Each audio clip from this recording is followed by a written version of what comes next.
Hey guys, tonight we're drifting softly back to a sun-drenched land where the Nile breathes a slow rhythm and sandstone temples whisper through the warm dusk. You step barefoot across dust-worn flagstones, the river breeze curling gently past you, lifting the scent of wet grain and something ancient, fermented, and oddly familiar. Not incense, not rot, beer.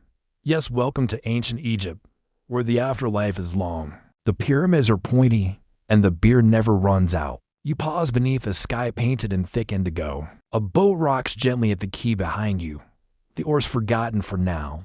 Before you stands a bakery brewery, half open air, humming with voices. Women hum lullabies while stirring vats.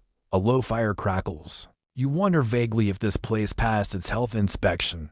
Spoiler alert, it didn't. You're not surviving this taste test anyway. But here, in this dusty hive of pots and fire, a sleepy beer is bubbling to life just as it has for millennia. So, before you get comfortable, take a moment to like the video and subscribe, but only if you genuinely enjoy what I do here. Let me know in the comments where you rate tuning in from and what time it is. Where you are, I love seeing how far this sleepy little time machine reaches. Now, dim the lights, maybe turn on a fan for that soft background hum, and let's ease into tonight's journey together. You trail your hand along a sandstone wall, its etchings half faded, half immortal.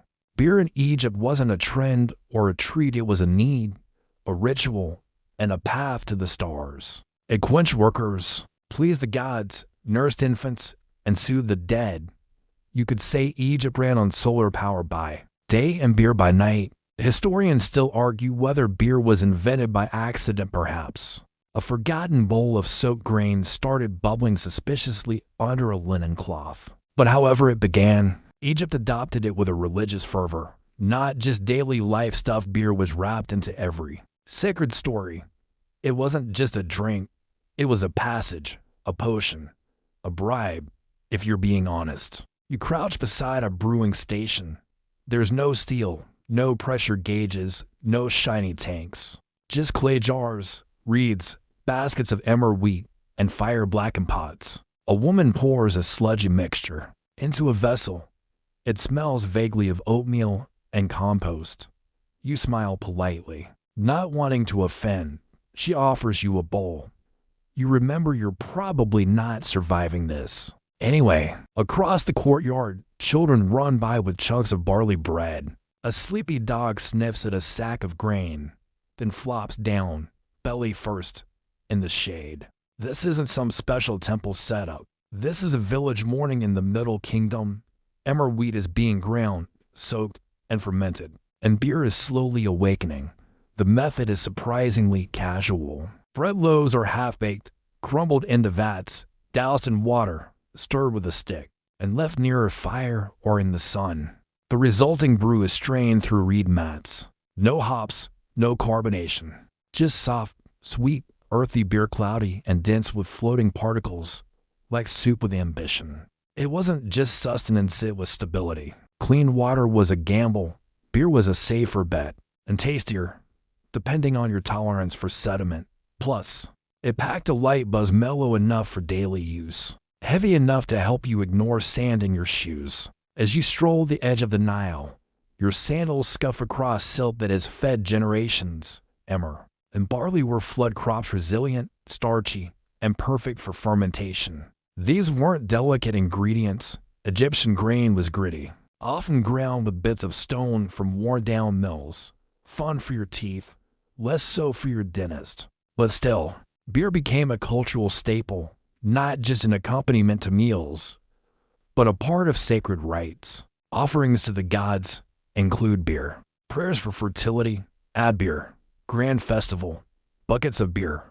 Mummify a noble, stuff the tomb with, you guessed it, more beer. And yet, Egyptians never wrote a formal recipe. No clean step-by-step scroll. Why? Maybe it was intuitive, passed from hand to hand. Maybe they believed that brewing knowledge was sacred. Or maybe they just didn't want you copying their grandma's secret method. You pass under a lintel etched with a familiar symbol, the int, life eternal.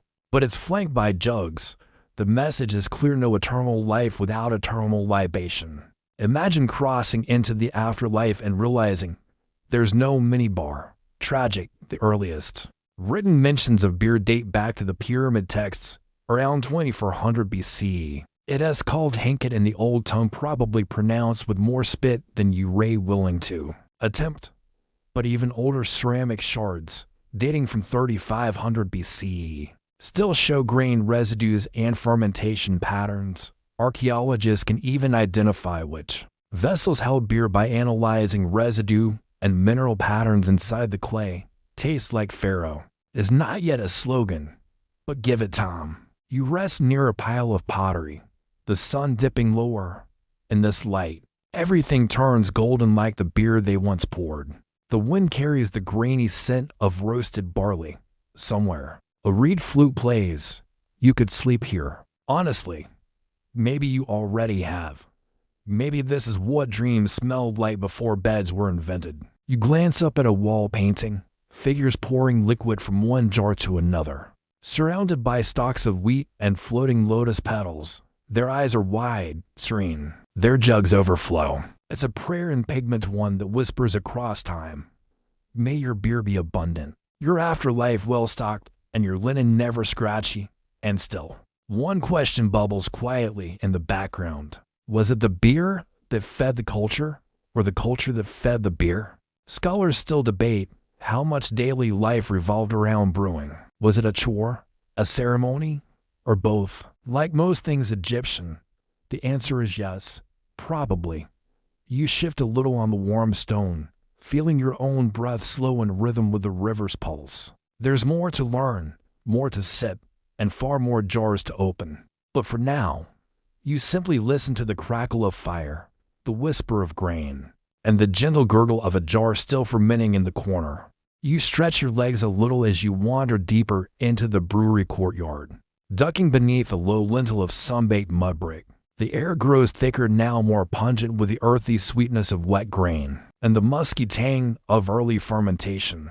You half expect someone to shout, "Mind the mash," but the voices here are calm, almost drowsy. Everyone's working at half speed, as if the beer fumes themselves have mellowed time. Before pyramids scratched at the sky, before the Sphinx blinked at the desert sun, Egyptians were already knee-deep in bubbling vats. You're standing on ground older than papyrus scrolls, older than most alphabets, and the beer was already flowing, long before Khufu imagined his limestone legacy. People were mixing emmer with water, letting it fizz a little too long, and then drinking it anyway, probably while nervously looking around, wondering if this was a terrible idea. Historians still argue whether this earliest brewing was intentional, or one of history's happier accidents. Did someone leave out soaked bread in a clay pot? Did it bubble in the heat? Did someone dare sip the foamy mystery and then wake up 3 hours later dancing with a goose? Possibly. We'll never know. But by around 3500 BCE, Egypt was already documenting its affection for beer. Not with fanfare, more like a casual assumption, the way we talk about coffee. Of course there was beer. How else would one survive a hot day, a long fast, or a funeral? Beer was food. Beer was medicine. Beer was a liquid peace treaty between daily life and the unpredictable world of crocodiles and sudden sandstorms. You pass a row of tall, conical jars, sealed with woven lids and slumped slightly from the pressure of fermentation. These are ancient ancestors of your favorite growler, and they're doing their sleepy work without timers or thermometers. Each jar is a little different. Some are thick with mash, others have a pale, frothy cap. You resist the urge to poke one. Good call. It's not exactly pasteurized. The grains used were emmer and barley, both sturdy and drought-tolerant. Just like the people who grew them, emmer, especially, was the workhorse grain of Egypt. It grew well in the loamy silt, left behind by the Nile's floods, and it had just enough starch to make a satisfying loaf for a sleepy brew. You watch a woman kneel beside a grinding stone, rhythmically crushing grain between the slabs of quartzite. Dust blooms upward in tiny clouds. She scoops the flour into a shallow basket, lined with linen. In this moment, she's doing what generations before her did without questioning preparing for beer day. It's probably always beer day nearby. Another woman arranges partially baked loaves on a large flat pan, set over glowing coals. These aren't your fluffy bakery baguettes, they're squat, dense bricks designed to be crumbled, not sliced. Once cooled, these loaves will be soaked in water, stirred, and coaxed into fermentation. And yes, even with all the steps, some lucky bacterium is doing the real work behind the scenes. The Egyptians didn't know about yeast as we do, but they worshipped its effect. Beer reliably produced warmth in the belly and looseness in the tongue. It took the edge off mourning, softened the noise of hunger, and gave just enough fuzz around the edges to make the dessert seem a little less endless. There's something charming in how unpretentious the entire process was. No measurement cups, no brewing apps, just instinct, taste, and maybe a cautious sniff. That's how you made sleepy beer for the living and for the dead.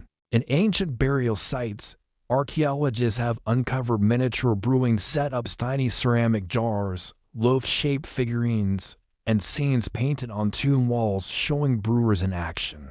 These weren't symbols, they were instructions. If you want to enjoy the afterlife, you better know how to keep the ale flowing. You trace your fingers across one such painted wall. Two men pour liquid from a high jug into a lower vat. Foam spills over. A third is seen kneeling beside a fire, mouth open in song or prayer. It is unclear if he is invoking a god or simply warning the others the batch is burning. Scholars debate whether these images were purely symbolic or literal snapshots of the time. Maybe they're both. You step through another low archway into a slightly cooler room, dark, still, and lined with clay jars sealed long ago. Some are intact, others have cracked, their contents reduced to sour-smelling powder. One jar leans open, and inside you can see the residue of something old and sticky, dark brown against red clay.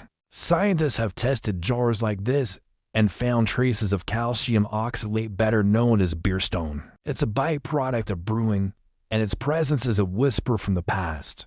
Someone made beer here. There's even evidence that some of these jars were transported across long distances as offerings. Beer wasn't just a local pastime, it was political capital.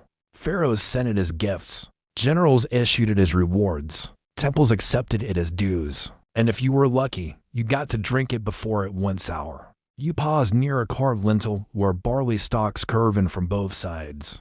This image isn't just decorative, it's devotional. Barley was sacred, its harvest celebrated with songs and rituals. Some believe there were entire festivals centered on the barley sprout's first kernel. You try humming a hymn to a grain. It's oddly satisfying. And yes, there were varieties. Some beers were thick and sweet, almost porridge-like. Others were thin and sharp, intended for ceremonies or medicinal use. Some were flavored with dates or herbs. One fringe theory suggests that occasional batches included opium poppy or mandrake, though historians argue whether those were actual ingredients or just artistic metaphors. But no matter the brew, the process began the same way, with grain, water, heat, and patience. The Egyptians didn't rush beer. They didn't overthink it. They respected it, and in return, beer never left them, not in life, not in dreams, and certainly not in death. You lean back against the stone, letting your body settle into its warmth somewhere nearby. A jar burbles, a child giggles, the Nile glows through a crack in the wall, soft as candlelight. You feel the world tilt gently, not from drink, but from drifting deeper into this gentle hum of ancient time. You're only one section in. There's so much more to sip, and unlike the jar in the corner, you won't spoil if you rest a little. You wake, or maybe you never quite slept, as the heat outside thickens, and the scent of brewing grows richer. A cart rattles past the outer wall, piled high with bundles of emmer, the stalks golden and swaying like sleepy dancers. You shift your weight, and again your gaze drifts to the endless rows of jars. One thing becomes clear. Beer wasn't just a comfort in Egypt, it was a necessity, especially in the transition from the world of the living to whatever came next. And that's where it gets really interesting. In modern terms, beer is a social drink, a Friday night companion, a background character at a backyard barbecue. But for the ancient Egyptians, Beer had a second job, a much more serious one. It was brewed not just for the living, but for the dead, and that makes sense. In a weirdly practical way, if you believe the afterlife mirrors this life, then of course your eternal self deserves your favorite drink too. In tomb after tomb, archaeologists have found ceramic vessels filled with traces of ancient ale. Not fancy wine, not imported oils, beer. Sometimes hundreds of jars. And they weren't just there for decoration. Some are positioned in arm's reach of the sarcophagus, like a faithful friend waiting by your side. It's comforting in a mildly tragic way. Historians still argue whether these beers were brewed with special ingredients, meant only for funerary use, some suspect more potent herbs, richer grains, or even symbolic water drawn from sacred Nile tributaries. Others believe the beer was identical to the daily batches but made with extra care, sealed more tightly, blessed more thoroughly, and intended to ferment just enough to still be drinkable by the time it arrived in eternity. You follow a priestess's ghost-like silhouette painted on the wall. She pours from a jar into the open mouth of a statue. Is she feeding a god, a spirit, a memory? In this world, the lines are soft. The Egyptians didn't separate the spiritual from the physical as we do. If you drank beer in life, your soul would crave it in death. Denying it would be cruel, uncivilized, even. You enter a chamber darker than the last, lined with small niches. Inside each one sits a different kind of jar. Some tall and narrow, others fat-bellied and short. You spot a curious pattern. Each jar is marked not with writing, but with painted bands of color. Stripes of ochre, black, red, and faded green. It's not a mistake. Some Egyptologists believe these were labels, a color code system to identify different beer types. Others think they symbolized rituals, months of the year, or even moods. Sleepy beer, angry beer, celebration beer. You kind of wish your local bar used this method. There's a papyrus fragment nearby. Its ink still faintly legible, though only just. A funerary prayer asks the gods to pour the golden loaf drink for the deceased. Not gold in the literal sense, golden like the sun-drenched grain. But you get the idea. You close your eyes and picture a tomb priest, arms stretched, chanting softly while beer spills onto a limestone slab, soaking into the sand. Remember, to the Egyptians, food and drink weren't just physical nourishment, they had spiritual weight. Consuming beer wasn't just hydration. It was communion. It connected you to the earth, the gods, and even your ancestors. When you sip from that mug of slightly fizzy, semi-warm, bread-based beverage, you weren't just relaxing. You were partaking in something holy, even if it did give you gas. You reach out and gently touch the rim of an ancient brewing jar. It's smooth from centuries of handling. Maybe someone once packed it carefully beside a coffin, wrapped in linen, sealed with resin, and placed with whispered wishes. May you not thirst. May your beer never sour. May the gods refill your jar before it empties. Some tombs even feature carved scenes of brewing as part of the decoration. In the famed Tomb of Tea, a 5th dynasty official, there's an entire wall dedicated to showing how beer was made. It's like an ancient PowerPoint, but with more bare feet and fewer pie charts. You see workers kneading dough, stirring vats, and straining the frothy mixture into jugs. Every step is shown. It's not just a record, it's a magical instruction manual. The Egyptians believed that if it was carved or painted correctly, it would come to life in the afterworld. And let's not ignore the logic here. Imagine you've crossed into Duat, the Egyptian realm of the dead. It's beautiful, sure, reeds, sun, nice breeze. But then you realize, no beer. You forgot your jars. That's eternity without even a warm pint of barley porridge to ease the loneliness. A tragedy of cosmic proportions. There's also a fringe theory that some funerary beer was fermented longer, meant to be more intoxicating, an intentional way to numb the spirit during the long journey through the underworld. Others suggest the opposite. The beer was pure, lighter, almost symbolic, not really meant to be drunk in a physical sense. It's a debate that continues in journals and dusty museum backrooms. Somewhere, a scholar is arguing right now about it, possibly over a modern craft brew, which feels appropriate. You step into a shaft of warm sunlight slanting in from a small ceiling opening. The smoke swirl like lazy spirits. You imagine this chamber sealed long ago, packed with jars, bread, dates, and offerings. The tomb sealed, the dessert winds outside. Inside, quiet, darkness, and beer. One of the jugs here has been opened in modern times. Scientists extracted dried residue and recreated the formula at least, as best they could. The result, a thick, sour, bready ale with a touch of honey and some deeply confusing texture. One reviewer called it aggressively earthy. Another, less kind, described it as if soup had feelings. Still, there's something humbling about drinking a beer designed not for parties, but for the soul's journey. A brew meant to accompany you as you navigate trials, speak passwords to gods, and hope your heart isn't heavier than a feather. This wasn't a six-pack. This was a spiritual passport. You smile at the idea. A sleepy, sacred beer, not meant to impress your friends, just to help you rest easy, maybe even forever. You shuffle into a small alcove off the main corridor, where the air is thick with the scent of ancient yeast and damp earth. A large clay vat dominates the center of the room, blackened from centuries of use.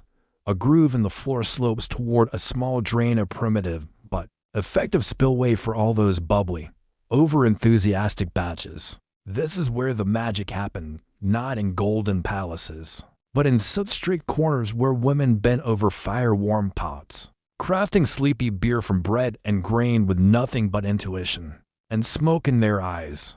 If you were hoping for stainless steel tanks and glove technicians, you're about 4,000 years too early. The ancient Egyptian method of beer making was delightfully rustic, messy, and endlessly repetitive. Every step was done by hand or by foot, if you were particularly bold with your mashing. And no one wore hairnets. You crouched beside a shallow trough filled with broken bread loaves, soaking in warm water. This was the mash base, the sacred slurry that would, if all went well, become beer in a few days. Or a science experiment gone wrong. Either way, someone was going to drink it. Step 1. Take partially baked bread made from emmer wheat. These loaves weren't fully cooked like the ones you see on supermarket shelves today. They were underdone, cakey, and designed to fall apart with the touch of a wet hand. Next, crumble the bread into a vessel, add water preferably clean. But let's be honest, probably Nile adjacent, then stir for hours, and hope you didn't accidentally introduce a frog or something. Historians still argue whether the Egyptians understood fermentation as a process, or simply observed the results and rolled with it. Did they know the warm, foamy outcome was thanks to airborne yeast and natural sugars reacting over time? Or did they just call it divine intervention and keep stirring? Either way, it worked, sort of, most days. You're handed a ladle from an imaginary brewer just to carve reed, hollowed and split from use.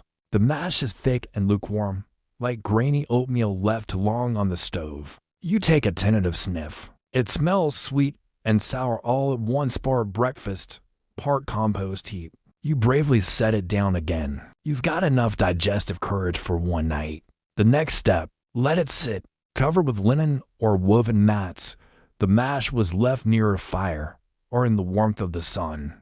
Slowly, bubbles would rise. Foam would crown the surface, and at some point, the beer would be declared ready, though no one had a timer or a thermometer. They used their noses, eyes, and probably a lot of trial and error. Occasionally, the dog got a free sample, or the unlucky apprentice. To strain it, they pour the mixture through a basket lined with reeds or fabric, catching the bigger bread chunks and letting the liquid pass through into clay jars. These jars were then sealed with mud, wax, or cloth depending on how fancy you were feeling, and tucked away in cool corners to mellow out. Some batches were consumed the next day. Others might sit for a week or more. And yes, it was chunky.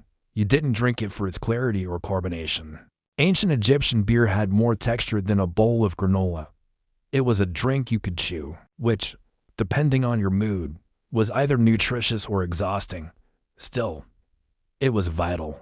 Beer provided calories, hydration, and just enough alcohol to take the edge off living in a land where you might be trampled by a hippopotamus while watering your vegetables. Some recipes may have included flavoring agents, wild herbs, dates, honey, even sycamore fig sap. These weren't added for sweetness alone, but also for their preservative effects. Think of it like a proto-craft brew, but without the bearded brewmaster and ironic label art. You pause near a jar labeled House of the Brewer of the Divine Offerings. It's a reconstructed find. From a temple site, its contents long gone, but residue remains. The title wasn't just ceremonial. Temples had entire brewing wings, manned by priests or priestesses, where beer was produced daily for rituals. This wasn't a side hustle. It was a sacred obligation. One quirk scholars love to debate whether the Egyptians made beer and bread from the same dough. It's a circular conundrum. Bread and beer were both made from ground emmer and water. So, which came first, the loaf or the lager? Some say they evolved side by side. Others argue beer came first, because spontaneous fermentation was easier to stumble upon than a perfectly baked loaf. The lines blur even more when you realize that both bread and beer were offered to the gods daily. You'd walk into a temple and find loaves stacked high, beside rows of beer jars steaming from the early morning sun. It wasn't just symbolic.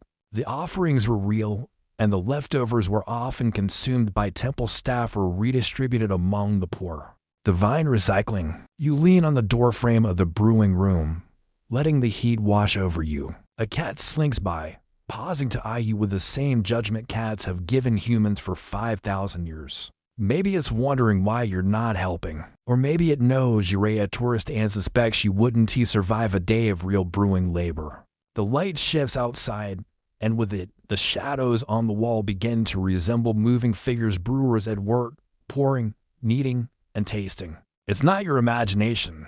Egyptians were masters of depicting motion and still images. Even a single carving can feel alive when the sun hits it just right. And you think again about how timeless this all is. The basics of beer making haven't changed much, even after millennia. Water, grain, time, and trust.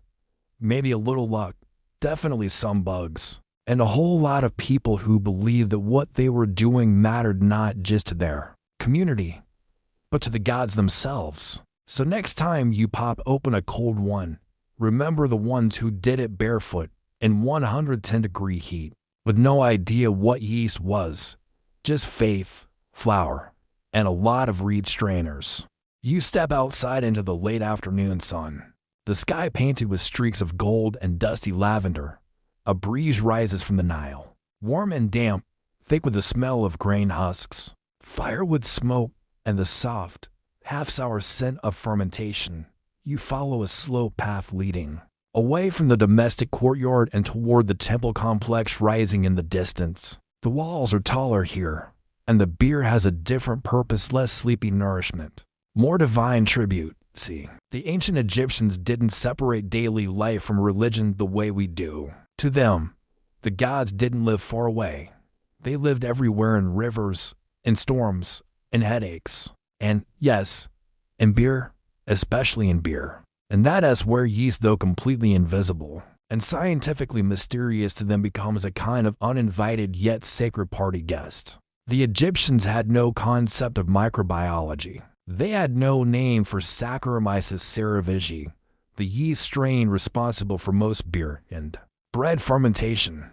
But they knew something was alive in there, something that turned simple mash into a bubbling, frothy drink that made you feel warm, funny, and slightly invincible. Historians still argue whether they associated this magical transformation with a specific deity. Some link it to Tenenet, goddess of beer, and childbirth, because both processes involve transformation and time. Others credit Hathor, the goddess of music, dance, love, and, you guessed it, inebriation.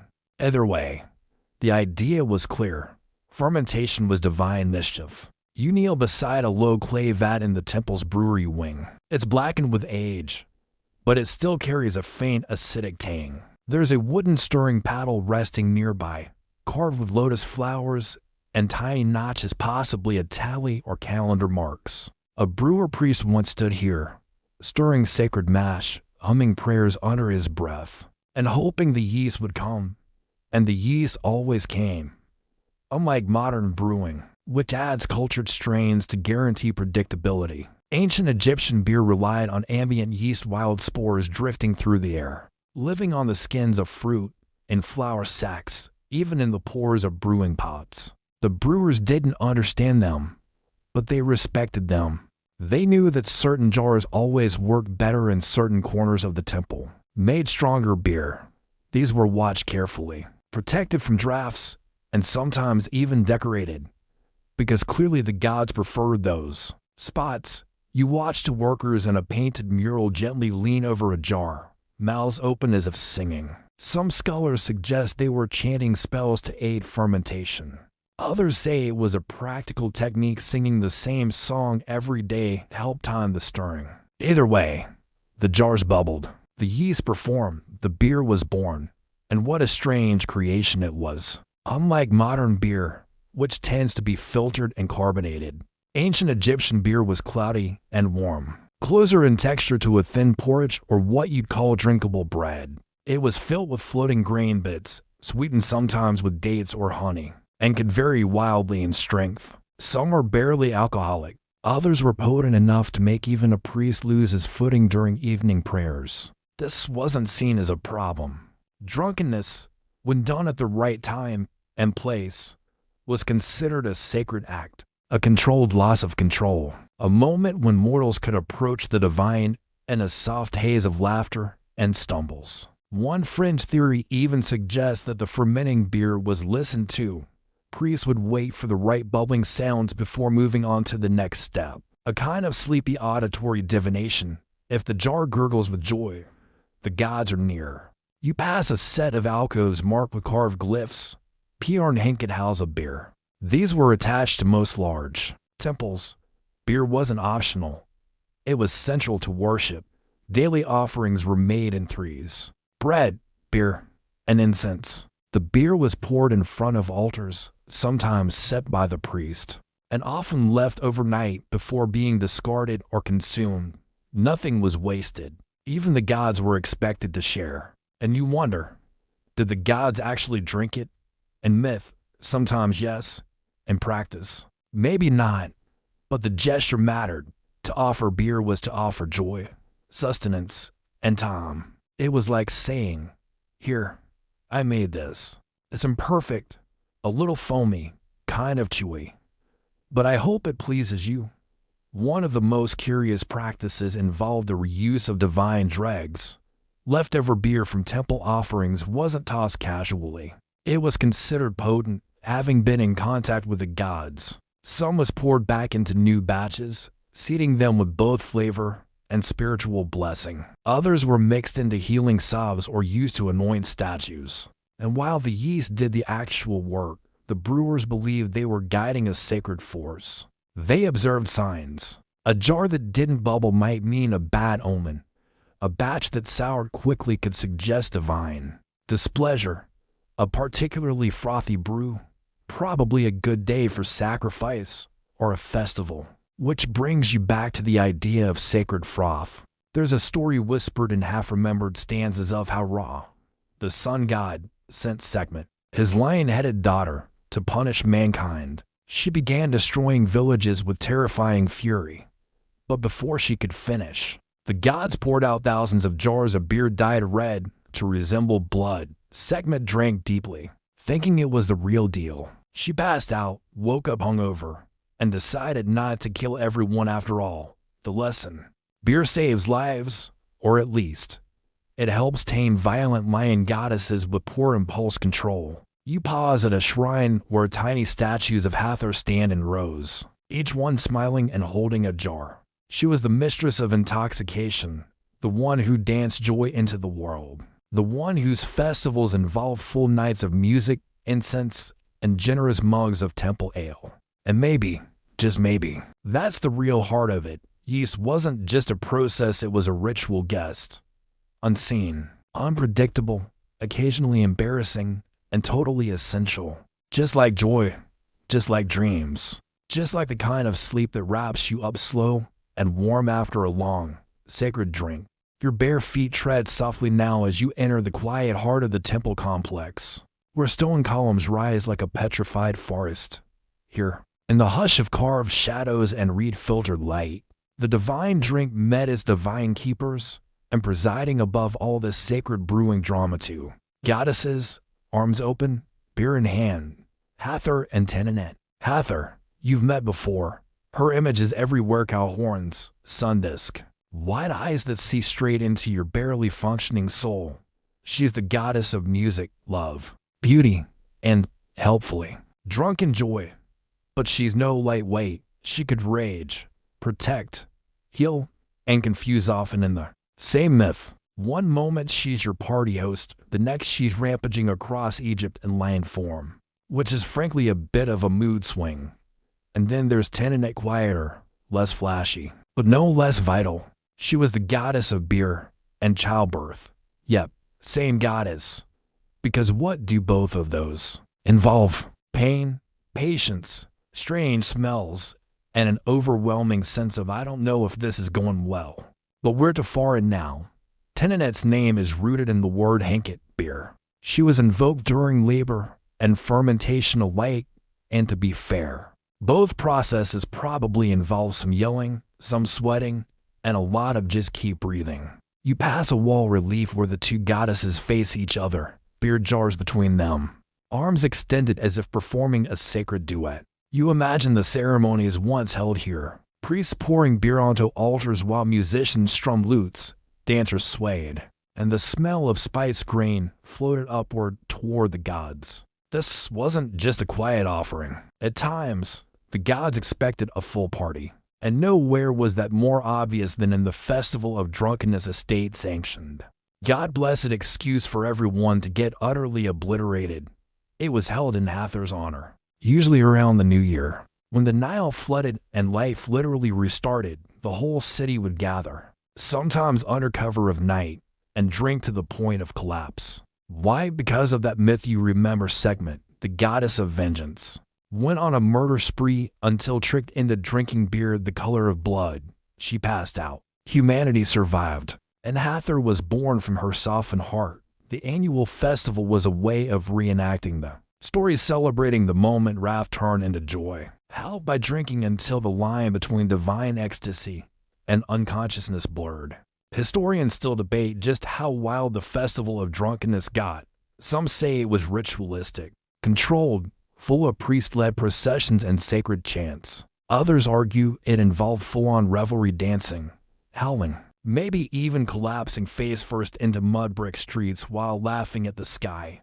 Honestly, probably both. You pause near a basin where celebrants once rinsed their faces or, let's be honest, vomited respectfully before returning to the celebration. The sides are worn smooth from generations of use. Someone carved a lotus on the inner rim, a symbol of rebirth and, perhaps, survival after a hangover. And it wasn't just commoners participating. Royalty, nobles, temple staff, everyone joined in. Beer flowed like the Nile, and sleep came quickly after. Whether from divine communion or alcohol content, your spirit was meant to loosen, drift, and remember joy.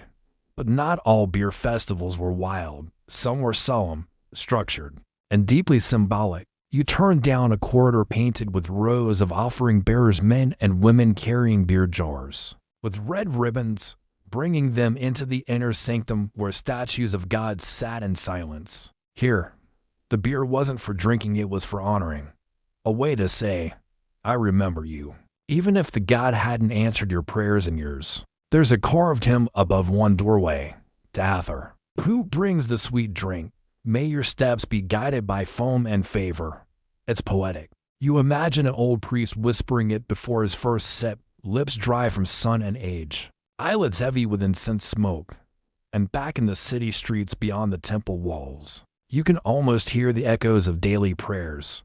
A mother muttering to Tenenet while brewing a batch of beer for her sick child. A farmer offering his first frothy jar to Hathor before storing the rest.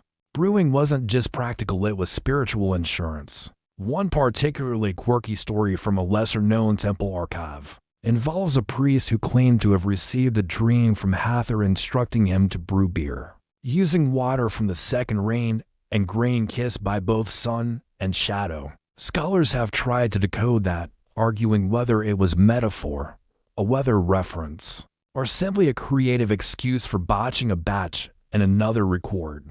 A brewer named Minna carved a prayer into his beer jug, asking the gods to forgive him for watering down the temple's offering during a grain shortage. Was it a confession? A joke? A clever bit of passive-aggressive accounting? We'll never know. But the fact that he cared enough to etch it into clay tells you everything about the relationship between beer and the divine. You lean against a column, eyes following a procession etched in stone, musicians, dancers, torch-bearers, and finally, a young woman holding a tall beer jar with both hands as if carrying a newborn. The reverence is unmistakable. And now you understand. Beer in ancient Egypt wasn't just a beverage. It was an expression of hope, gratitude, apology, celebration, and sometimes sheer exhaustion.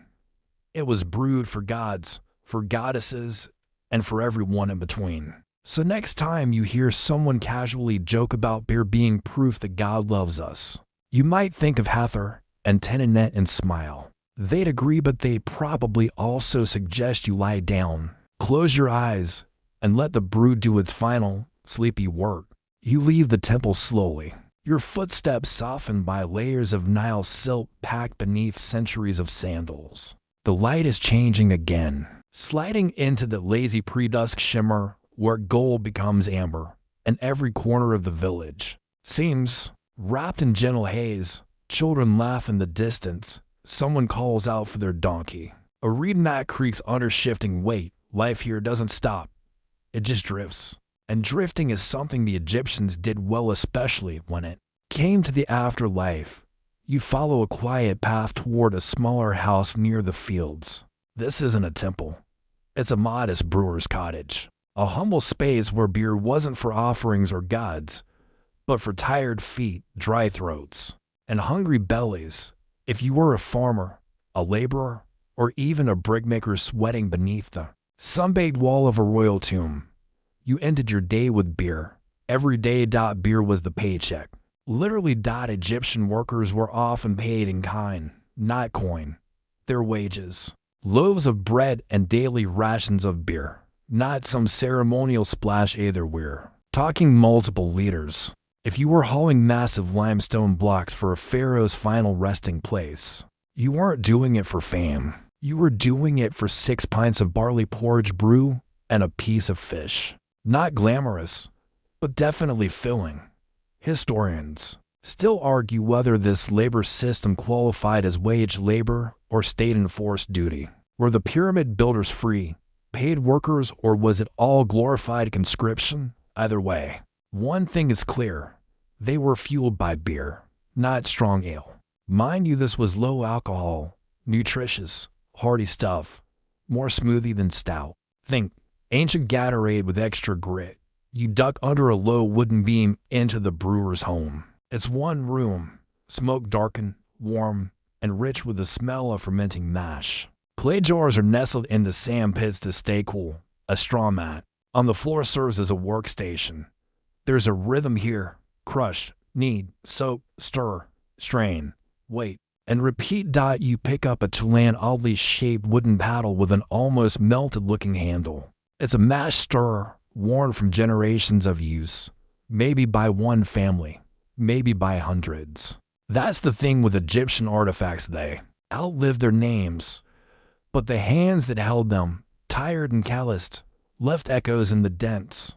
In one corner of the room, a wall has been carefully painted not with gods or pharaohs, but with a brewing calendar. Red lines mark the stages of fermentation. Tiny ink glyphs describe weather conditions. Grain measurements, water clarity. This isn't art. It's a brewer's logbook. You run your fingers across it and smile. It's oddly comforting. Even thousands of years ago, someone was obsessing over ratios, batches, and foam consistency. Some things never change, and yet ancient Egyptian brewing wasn't a man's job, at least, not exclusively. In fact, most household brewing was done by women. They controlled the bread, they handled the grain, and they brewed the beer. Some believe this link to domestic brewing gave women a kind of quiet authority, at least in matters of fermentation. The priestesses of Hathor were known brewers, and in ordinary homes, it was often the mother or eldest daughter who oversaw the daily beer batch. Brew it wrong, and your whole family went thirsty, or worse, insulted the gods with a bad offering. There's even an inscription from a disgruntled husband that reads, roughly, "May she improve the taste, for the gods frown when it is sour," which might be the earliest passive-aggressive beer review in recorded history. You sit for a moment, imagining a young girl learning the craft, her mother correcting her grip on the stirrer, showing her how to skim the foam, teaching her to recognize the sweet bubble smell that meant the yeast had done its work. No measurements, no recipe cards, just memory, practice, and a few light scoldings. One fringe theory even claims that certain family lines guarded secret yeast jars, containers never washed, passed from mother to daughter, rich with active cultures. That ensured the brew always succeeded. Sacred starter batches, you might call them, like ancient Sordo mothers, but sleepier and stronger. You wander outside again and find a row of clay pots sunning near the edge of a field. Some are sealed, others are open, steaming faintly in the evening warmth. The villagers knew which jars were safe to drink. They knew which batch was for the workers, and which was being set aside for a funeral. They even had words for the different textures: shennet for the strong brew, hanket for the basic drink, cob brew for ritual use. You squint at the horizon. A pair of oxen is plodding across the fields, pulling a wooden plow behind them. Their driver hums to himself an old brewing chant, maybe, or just a tune that passes the time. You can't quite tell. The line between work and worship here is always blurry. Beer touched everything. It was part of festivals, funerals, fasting days, harvest rituals, and bedtime routines. Kids drank it, elders blessed it, gods demanded it, and while the brewing methods differed by region and rank, the result was the same: nourishment and rest. No one was cracking open a cold one to escape. They were drinking to belong to the land, to the gods, to their families, and to something older than memory. You sit near one of the jars and place your palm flat against its curve. It's warm, alive with quiet energy. Somewhere inside, yeast is working slowly, invisibly, doing what it has always done, transforming the humble into the sacred. And just like that, the sun finally dips behind the hills, the world turning soft and blue. Time stretches, then folds. Another day's batch is complete. Another sip is waiting. And you, my sleepy time traveler, are beginning to understand. In ancient Egypt, beer wasn't a luxury.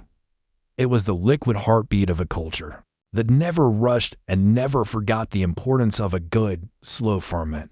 Darkness drapes itself gently across the Nile Valley, and as stars blink into place above, the village exhales, fires dim to glowing embers, the air turns cooler, calmer. Soaked in the earthy smell of cooked grain and reed smoke, you stroll slowly along a footpath that winds between mud brick homes, the crunch of sand beneath your feet steady and soft.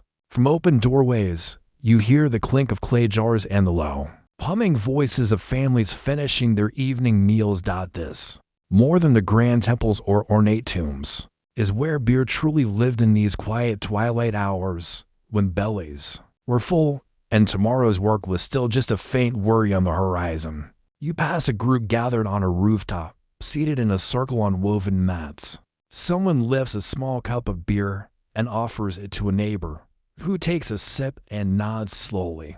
Content. There's laughter, gentle, unforced, and someone begins to tell a story, voice smooth as oil, rising and falling with rhythm learned over many such evenings.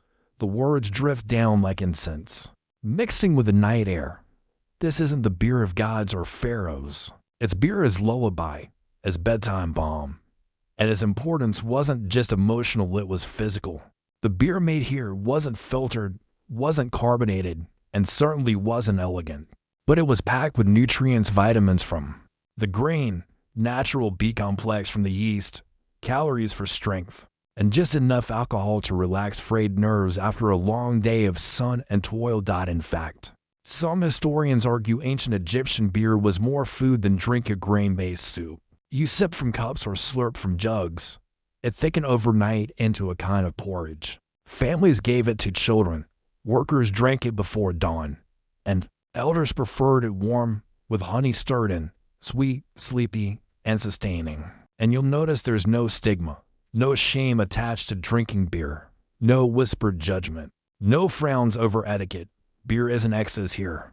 It's essential. It belongs. You settle beside a low stone bench as a woman ladles beer from a wide-necked jar into small clay cups. She speaks as she serves, a mix of gossip and prayer. Her hands move without hesitation. This isn't performance. It's practice, daily, constant, unchanged. The liquid glows golden in the firelight, thick but smooth, dotted with floating grains. You try a sip. It's warm and surprisingly mild, bready, slightly sour, with a faint hint of something fruity beneath it, like overripe dates or dried fig. Not delicious by modern standards, but comforting. It tastes like patience, like habit, like safety. One man nearby begins to sing a lullaby to a small child curled in his lap. The tune is repetitive, soothing about the Nile's rise and the grain's first curl. It ends, predictably, with beer. The river gives, the grain grows, and the jar stays full.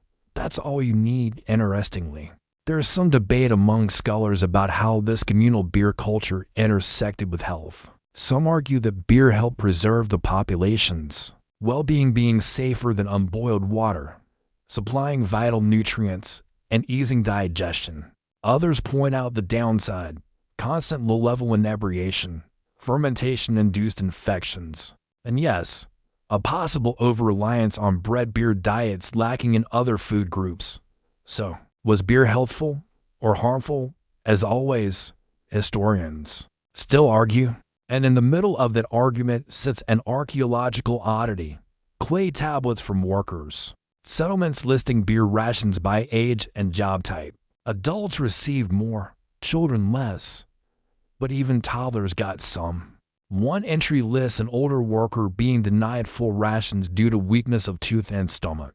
A polite way of saying he couldn't handle the brew anymore. Poor guy.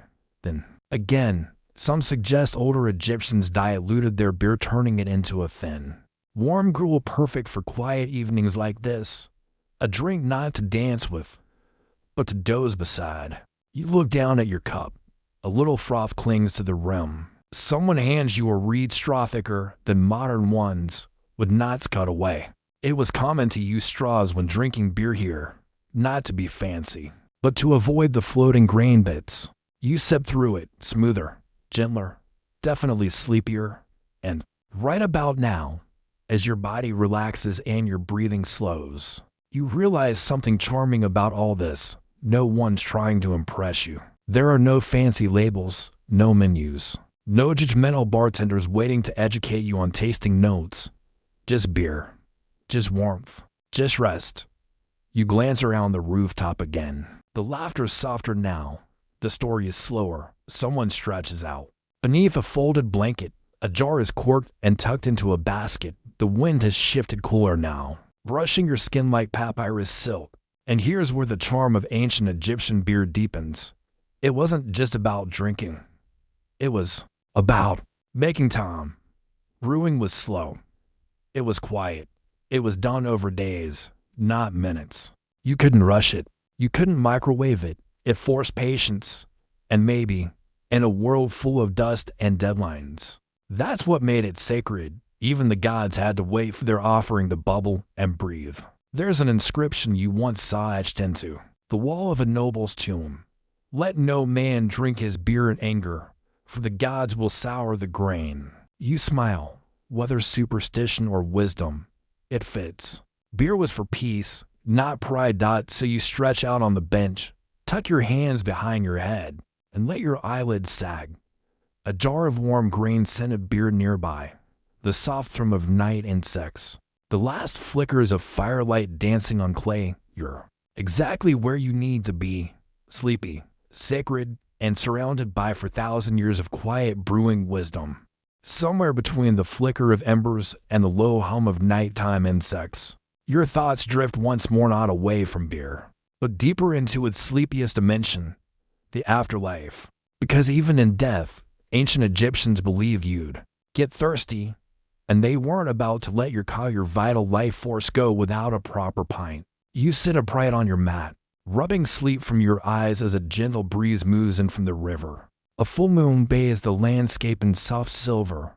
In the distance, beyond the homes and fields, a line of dark shapes emerges, tombs and mastabas, silhouetted like watchful sentinels. You know what's inside them by now. Alongside the bodies and amulets and linen-wrapped sacred cats, there are jars, always jars, filled or once filled with beer. And these weren't just leftovers or polite offerings.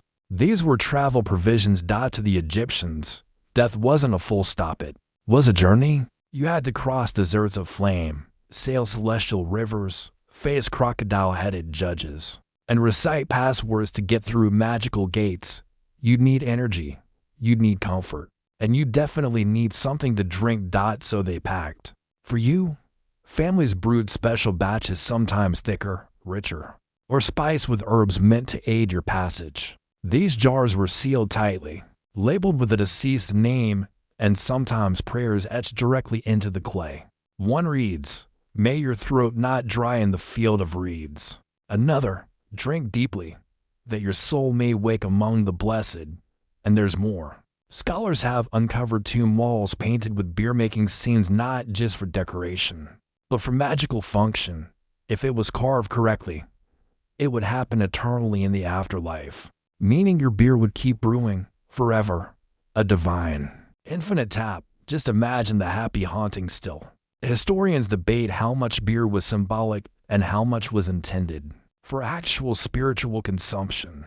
Was the car really sipping from those jars in the afterlife? Or was it more about the gesture, the act of generosity, of thoughtfulness, of love beyond the grave? Some fringe theories even suggest that beer had protective properties, that it didn't just nourish, but ward off evil spirits. One early Middle Kingdom scroll describes beer as the shield of the sleeper, which, admittedly, sounds like something a tipsy poet would come up with after 3 cups too many. But you want to believe it. You rise and begin walking again, past quiet fields toward the edge of the necropolis. The path narrows. The ground stiffens beneath your feet, turning from soft sand to compacted earth. Here lie the small, square mastabas of artisans and officials, tomb houses with flat roofs and niches carved for offerings. One such niche contains a beer jar, its lid long crumbled. Inside, residue still clings to the base. Under the moonlight, it catches a glint, tiny bits of emmer grain, fossilized in place, time stopped mid-ferment. You sit and rest your hand near the opening. The jar is silent now, but once it burbled. Once it sang. Maybe someone knelt beside it, whispering a final toast before sealing it forever. Maybe the deceased was especially fond of the sweet stuff. Maybe he brewed it himself, perfecting his method year after year, hoping it would comfort him long after the stars had shifted. The scale of it all hits you. They brewed not just to live, but to die well, to sleep well, to dream well. Even the royal tombs followed suit. In the Valley of the Kings, elaborate beer brewing tools were found buried alongside pharaohs, not gold ones. Real ones, charred mash paddles, stone strainers, clay yeast jars. The same humble tools you saw in peasant homes. Because in death, titles meant less. What mattered was that you wouldn't go thirsty. And sometimes the beer wasn't for the dead at all, but for the gods who protected the dead. Osiris, god of the afterlife, was often depicted with jars before him, not wine beer. Simple, earthly, and pure. Offerings left in his temples by grieving families who hoped he'd keep their loved ones company. A kind of divine bar tab. You step through a narrow corridor into a burial chamber. its walls covered with scenes of the journey beyond. A solar boat, a field of wheat, a feast. In one panel, the deceased sits happily beside a flowing jar, surrounded by musicians and family. His hand is raised, holding a cup. The text beside him reads, "He drinks and forgets sorrow." That one. It's deep because that's what beer did for them, didn't it? It softened the edges of grief. It made the unbearable a little more bearable, even death. You notice a cat-shaped statue nearby based it, the protector of homes and hearts. Some believe she also guarded sleepers. You half wonder if she also kept an eye on fermentation. She seems smug enough to be in charge of yeast. You close your eyes for a moment. The room is cool, silent. You can almost hear the faint splash of beer being poured, the quiet hum of brewing chants, the rhythmic scrape of grain against stone. Somewhere, someone is still brewing. Maybe not in this world, maybe not in this body, but the idea, the act of making something warm and slow and alive that never dies. Beer in the afterlife wasn't indulgent. It was the final act of care, a lullaby for your soul, a quiet assurance that, yes, even in death, you were remembered and that your cup would never be empty. You exhale slowly. The night presses in, soft and deep. The stars flicker like distant embers. And somewhere, in the corner of your mind, you picture a ghost, raising a clay cup in your honor. Not to haunt you, just to say thanks. You emerge from the tomb slowly, blinking under the full-bodied weight of moonlight. The sand crunches gently beneath your feet again as you step back into the open desert. A thin layer of cool mist now hugs the low ground, something halfway between morning dew and midnight breath. The world is quiet, even the insects hushed, as though the land itself is listening. And in this silence, you turn toward a slightly crumbling structure, something not quite temple, not quite house. It's a brewery, but not just any brewery. This one belonged to royalty. You move closer, brushing your hand across a low wall burnt red and black from centuries of sun and fire. Beyond it sits the partially reconstructed royal brewery at Abydos. Archaeologists uncovered it in the early 20th century and again in the 2020s, marveling at how immense it was for something so fizzy. This wasn't your average backyard mash pit. This was industrial. For its time, dozens of rooms arranged in rows, massive clay basins, wide mixing floors, and strategically placed ovens. Some estimate this facility could produce over 5,000 liters of beer in a single batch, enough to supply an entire royal procession or a very well-attended funeral. And that's likely what it was used for: funeral rituals for kings and high officials, possibly for early pharaohs themselves. Remember those jars packed into tombs? This was where they were born, somewhere here. Millennia ago, barefoot brewers stomped the mash, stirred the loaves, fanned the fires. They made beer not for daily meals, but for the final feast. Historians still argue whether this brewery served only Abydos, or was a model replicated across Upper Egypt. Some believe smaller versions dotted the sacred landscape hidden beneath layers of dessert. Others think it was unique, a one-time extravagance, like an ancient brewery pop-up. But either way, the effort was massive. You wander into one of the old fermentation rooms, where the air still smells faintly of time. The pits are wide, their walls baked smooth by heat. There are traces of char on one side, possibly from cooking fires, or maybe an accidental boil-over. Because yes, even divine breweries probably had bad batch days. You crouch beside one pit and try to picture it full, grain boiling, women shouting over the steam, clay pots stacked like amphorae in neat rows, someone stirring, someone sweating, someone quietly humming the words to a prayer asking Hathor not to let the mash turn sour. You can almost hear them. And yes, before you ask, there was a hierarchy. Royal beer wasn't just better because it was for kings. It was made differently, often brewed with finer grains, filtered more carefully, sometimes flavored with rare ingredients, dates, honey, even herbs like coriander or carob. These weren't pantry staples, they were statements. 1. They're found in a high-status tomb, bore an inscription, brewed in the shade of the fig grove. For the house of eternity. Poetic, sure, but also practical. Shade meant cooler temperatures, better control. Whoever brewed the batch knew what they were doing. You move down a corridor flanked by worn murals. Most are faded beyond recognition, but one remains oddly crisp. A young man handing a cup to an older figure. With a caption, he brings the cool drink to his father's cot. It's an image of love, not power. Of comfort, not command. You pause. Even in the royal sphere, beer wasn't just ceremony. It was memory. Ritual was love. Repeated.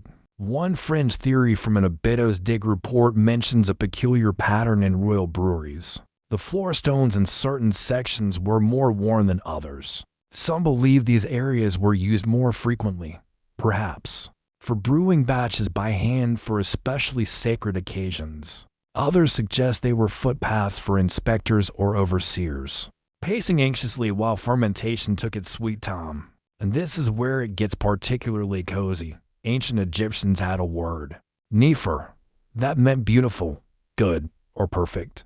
It was used to describe many things: music, speech, weather. But it was also used for beer. A nefer batch wasn't just tasty, it was harmonious, balanced, in tune with the universe. Can beer be beautiful? You smile. After all this time, after all these jars and myths and quiet rooftop cups, it's not hard to believe. You pass a pile of unearthed tools near the exit, shards of stirring paddles, chunks of yeast-trimmed jars, even a small reed basket used for straining. Each one tells the same story. Someone brewed here, not once, again and again. Someone measured, tasted, waited, prayed. You leave the brewery and head back toward the Nile, which now glows like melted pewter beneath the moon. A breeze rises, cooler now, laced with a scent of silt and distance. It ruffles your clothes. It carries whispers. And just as you step onto the river path again, you spot a sleeping dog curled beside a reed fence. Its ears twitch. Its tail thumps once. Dream heavy. You nod. Even the animals here understand the value of a full belly and a slow evening. So here's the truth. Ancient Egyptians knew life was hard, brutal, uncertain. But they believed in softness, too, in foam, in fermentation, in the strange invisible miracle that made grain and water into something that felt like home. And they believed it could follow you anywhere, even past the horizon. The river path curves gently, hugging the Nile like a quiet lullaby carved into the earth. You follow it at a lazy pace, each step slower than the last, as if your body understands what your mind is beginning to accept. This story isn't about beer. Not really. It's about what beer meant to survive, to soothe, to sleep. The moonlight follows you as you pass another cluster of homes. A reed mat rustles in the breeze. Somewhere nearby, a jar shifts slightly in its sand cradle, its clay walls contracting in the night air. Fermentation doesn't sleep, even when everyone else does. You stop at the edge of a small courtyard, drawn in by a familiar scent: warm mash, just beginning to sour into something new. A small pot rests near a shallow fire pit, its contents bubbling gently. You can't help but lean closer. This isn't just brewing. This is learning. Inside, a woman is teaching her son, probably no more than 10, how to tend the fire, how to test the heat by holding his hand above the flame, how to stir without splashing. His motions are clumsy, and the spoon is too big for him. But she smiles, corrects his grip, points to the foam. That's where the magic starts. It's a quiet scene, one that would never be inscribed in a temple or painted on a tomb. But this right here is how brewing survived, not through royal decree, but through routine, passed down at night, by firelight, between yawns. And speaking of survival, let's talk water. Or rather, the lack of it. Ancient Egypt wasn't a desert because it wanted to be, it just happened that way. Rainfall was laughable, wells were unreliable. The Nile flooded predictably, but that didn't make its water safe. It was often silty, filled with runoff, or teeming with things best not swallowed. So beer wasn't just tasty, it was clean. Brewing required boiling, straining, and fermentation, all of which reduce microbial threats in a world without plumbing or antibiotics. This made beer not just safer than water, but safer than most things. Historians still argue whether Egyptians knew this consciously. Were they choosing beer for safety, or was it just habit that happened to help? Maybe a bit of both. Either way, it worked. They lived, they slept, they drank, and sometimes they got creative. You pass a modest shrine tucked into the corner of the courtyard. It's tiny, barely to bricks high, shaded by a clay awning. On top rests a jar of beer and a handful of lentils, an offering, but not to Hathor or Osiris. The inscription is faint, but you can just make out the name. To the spirit of Neferet, who helped my daughter live. Whoever Neferet was, a midwife, a healer, maybe just a kind neighbor. She meant something, enough to warrant a nightly gift, enough to deserve beer. And here's where you meet the fringe again. Some scholars suggest certain household gods were completely unofficial, just local spirits, ancestors, or even favorite animals believed to offer protection. Offerings were small, personal. One tablet even includes a recipe: beer mixed with powdered acacia bark and date syrup, meant to guard the doorway from fever. We don't know if it worked, but someone believed it did. You sit on the edge of the courtyard wall and watch as the boy carefully pours the warm mash through a reed basket into a jar. He wipes his hands, proud. His mother ruffles his hair, then scoops some of the runoff into a bowl and offers you a taste. It's thin, sweet, barely fermented, but it holds promise, which, when you think about it, is all beer ever was, a promise. In a jar, that tomorrow would come, that the gods were listening, that the child would grow, that the dead were remembered. And speaking of jars, let's appreciate the sheer obsession ancient Egyptians had with their containers. They didn't just toss beer into any old pot. There were specific shapes, specific seals, and sometimes even regional styles. Beer jars had wider necks than wine jars, making it easier to scoop and strain. They were often stored half buried in cool sand to keep fermentation steady and safe from the blazing sun. And some were inscribed with a brewer's name, likely a mark of pride or accountability, or both. One favorite bit of graffiti found in a brewing area at Amarna reads, "Don't move my jar. I'm watching," whether meant as a joke or a threat. It proves one thing: ancient brewers were possessive, rightfully so. Brewing took time, care, and a bit of faith. You remember the phrase from earlier, Nefer, meaning beautiful, perfect, good. It wasn't just about flavor. It was about outcome. Was the mash smooth? Was the yeast happy? Did the gods smile on your hands that day? That was NEFE or DOT, and that's how beer became a barometer for life. You could tell a lot about a household by its beer. How strong it was. How sweet. How fresh. A well-brewed jar meant a household in the rhythm. A sour batch, maybe something was off. A broken seal, perhaps an argument, or a forgetful moment, or something darker. One text mentions beer being soured by grief. That might sound poetic, but to the Egyptians, emotions weren't abstract. They believed joy and sorrow could literally change the physical world. Your sadness could ruin a loaf. Your anger could curdle the mash. So if your beer spoiled, maybe it wasn't just the temperature. Maybe it was your heart. So they sang. They prayed. They brewed slowly, carefully, in rhythm with the earth and stars. You lean back now, supported by the warm clay wall, watching the boy carry the beer jar into the house. His mother follows, closing the curtain behind her. The fire burns low. The courtyard settles into silence, and once again, the night wraps around you like a soft reed blanket, stitched together with prayers, old songs, and the scent of sleeping grain. Beer didn't just nourish bodies. It healed homes. You rise quietly from the courtyard wall, stepping back onto the winding path that leads you toward the river once more. The moon now hangs directly overhead, a heavy, patient eye watching the Nile slip past in slow, silver ribbons, the water murmurs softly beside you, a continuous whisper that's comforted farmers, priests, and brewers for thousands of years. And now, as your walk resumes, your thoughts settle on the more curious and sometimes deliciously absurd rituals that involve beer. Because for all its utility, beer wasn't just a background hum in Egyptian life. Sometimes it steps center stage in the weirdest, most theatrical ways possible. Take, for instance, the birth rituals.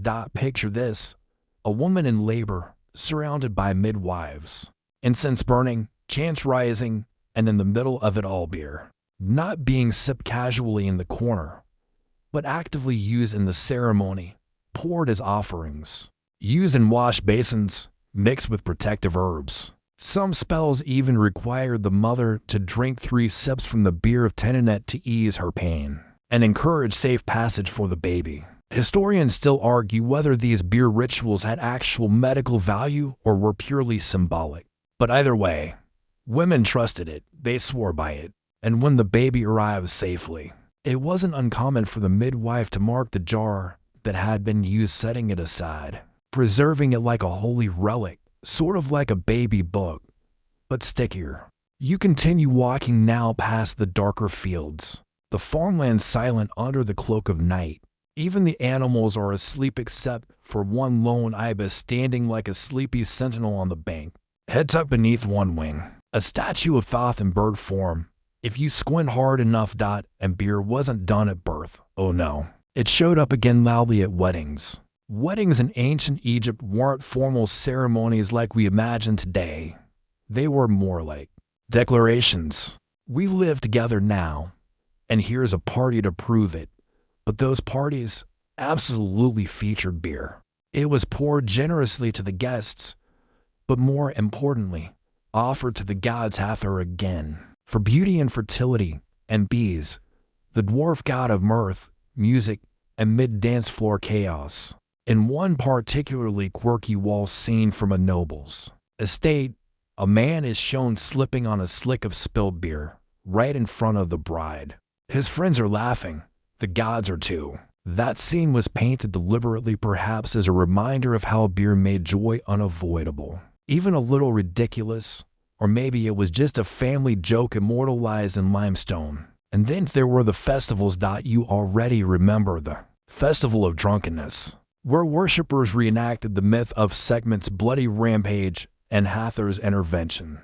But lesser-known celebrations also leaned into beer with gusto. There was the Coming Forth of Men Festival, honoring fertility and renewal, where beer flowed so freely that festival sites were often littered with thousands of shattered jars. Some archaeologists have called these broken pots the confetti of the Nile. There's even a rumor found in the travel notes of a 19th century archaeologist that one small town buried its beer jars after each festival like miniature time capsules, leaving behind decades of layered celebration beneath the soil. Some jars were found sealed tight, untouched, with residue that still clung sweet to the base. Imagine finding your great-great-grandfather's party beer, still waiting, still scented faintly with figs. But beer didn't just mar beginnings. It also softened endings. As you walk, you come upon a low mud brick structure by the riverside, a small chapel dedicated to Anubis, god of embalming and the afterlife's gatekeeper. Here, beer had a sober role. When someone died, their family would often host a funerary feast, both to mourn and to honor. Beer was brewed fresh for the occasion, sometimes in silence, sometimes accompanied by wailing and singing. It was poured beside the body, sprinkled on tomb entrances, or even offered directly to Anubis in the hopes that he might lead the soul gently. One lesser-known rite involved dipping a papyrus scroll inscribed with protective spells into a jar of specially brewed beer. The scroll would then be buried with the deceased, beer stained and ready for the journey ahead. Historians still debate the meaning of this. Some suggest the beer made the text more active. Others believe it symbolized nourishment for the words themselves, as if spells needed to be fed to. It's odd. It's beautiful. It's unmistakably Egyptian. You sit now on a smooth rock by the river, legs stretched out, watching a ripple of breeze play across the water's surface. The night air smells faintly of wet clay and old grain. You imagine someone long ago, maybe a young widow, maybe an aging brewer sitting here after a funeral, cup in hand, murmuring a farewell between sips. And not all beer-related rituals were sacred. Some were just charmingly practical. Records from Deir el Medina, a village of artisans and laborers, mention beer for apology, where one neighbor who had insulted another was expected to deliver a jar of warm brew as a peace offering, not because it was expensive, but because it meant effort. Brewing wasn't fast. Giving someone beer meant you stopped your day to make amends. Imagine that, resolving arguments with homebrew diplomacy. You accidentally insult someone's pet goose, brew. You knock over someone's laundry basket during a festival dance, brew. You claim your neighbor's cat looks like Sobek's grumpy cousin. Better get the mash started. As the wind softens again and the stars settle a little deeper into the sky, you realize just how thoroughly beer soaked into the rhythms of Egyptian life. It didn't matter who you were, scribe or shepherd, baker, or builder. Somewhere along the line, beer found you at your birth, at your wedding, at your funeral, and all the sleepy, sweet, soft hours in between. And maybe that's why it's lasted this long, not the drink itself, but the idea of it, that something warm, slow, and human-made could follow you through every season of your life. A companion in a cup. The moon has dipped just enough that the stars begin to take over, like tiny pinholes pricked into a thick velvet canopy above you. It's late, whatever late meant in ancient Egypt, where time flowed more by shadow than by hour. You rise from the riverside rock slowly, your limbs heavy, your thoughts even heavier with barley-scented echoes.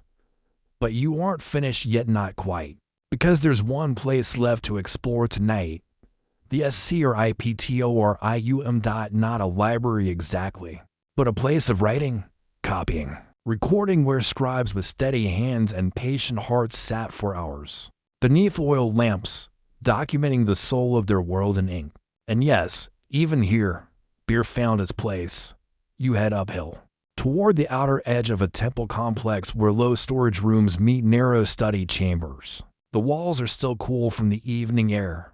You duck inside, greeted by the scent of dried papyrus and long extinguished oil. Even now, the air feels thick with focus. A small wooden desk still sits in the corner. The legs are uneven, and one corner is chipped. A reed pen rests beside a faded inkwell, like someone left in the middle of a sentence and never returned. And there on the shelves, clay tablets and bundles of papyrus, some tied neatly with worn string. Some are recipes, some hymns, some royal decrees, but tucked in between them are the brewer's scrolls, not instructions. Mind you, Egyptians didn't need recipes like we do. They had rhythm, oral tradition, inherited gestures, but the scrolls recorded names, rituals, ratios, and, above all, metaphors. One scroll reads, "The yeast is the breath of the goddess. She sleeps in the jar and wakes in the warmth." Another, "The grain is blind until kissed by the water."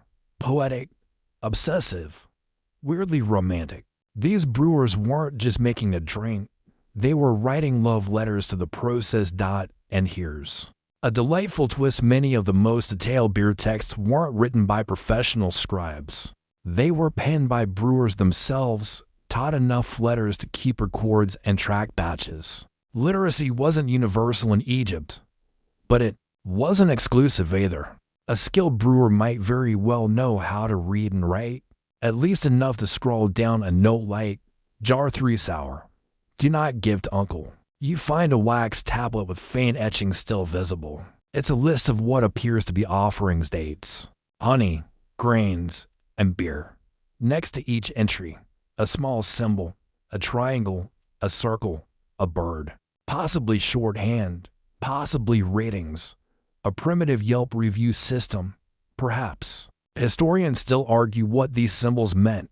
Were they code for ingredients, emotional responses, brewing days, One fringe theory insists the bird symbol meant save for temple use, while another claims it just meant extra foamy. And in the margins of one particularly messy scroll, someone clearly frustrated has written, "May the gods clarify this brew, for I cannot." You imagine them hunched over their table, sweaty and annoyed, scraping ink onto papyrus while a batch of experimental date honey beer bubbles threateningly behind them. Maybe they were trying to impress a priest, or maybe they were just having a bad brewing week. Scribes and brewers had something in common.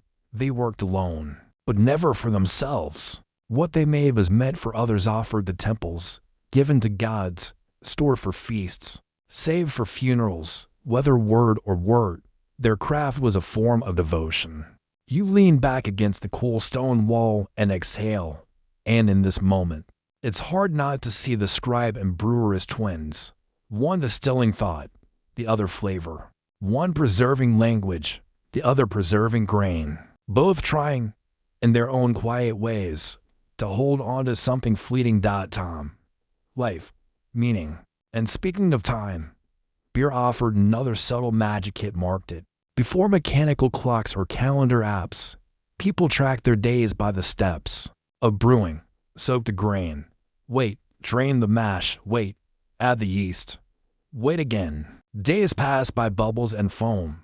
One inscription near a granary reads, "When the jar sings, the sun will rise again." A phrase suggesting both brewing rhythm and maybe, just maybe, hope. Because when you can't control the Nile, or the Pharaoh's taxes, or the crocodile who just moved in under your boat dock, knowing your beer will finish fermenting in 3 days is strangely comforting. You walk back outside, past the sleeping temple grounds. Columns loom like ancient trees, their tops lost in shadow. Somewhere behind them, priests are probably snoring beneath linen blankets, their chambers smelling faintly of incense, oil, and maybe yesterday's grain mash. And for those priests, beer was part of the sacred cycle. Before dawn, before the first hymn, they would wake, bathe, purify, and sip a small measure of beer. Not enough to stumble, just enough to settle. Because even scribes and gods needed a little help softening the edges of morning. You stop beneath a palm tree, its fronds gently whispering overhead. The breeze has changed again, cooler now, gentler. You pull your cloak tighter, not from chill, but from ritual, wrapping yourself the way they did, preparing for sleep, for silence, for starlit reflection. And here's the thing, you're not so different from them.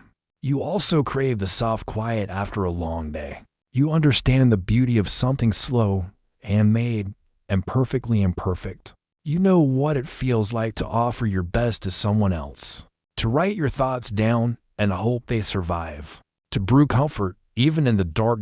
So you give thanks not just to the gods, or the grains, or the yeast, but to the anonymous hands that stirred, poured, and waited.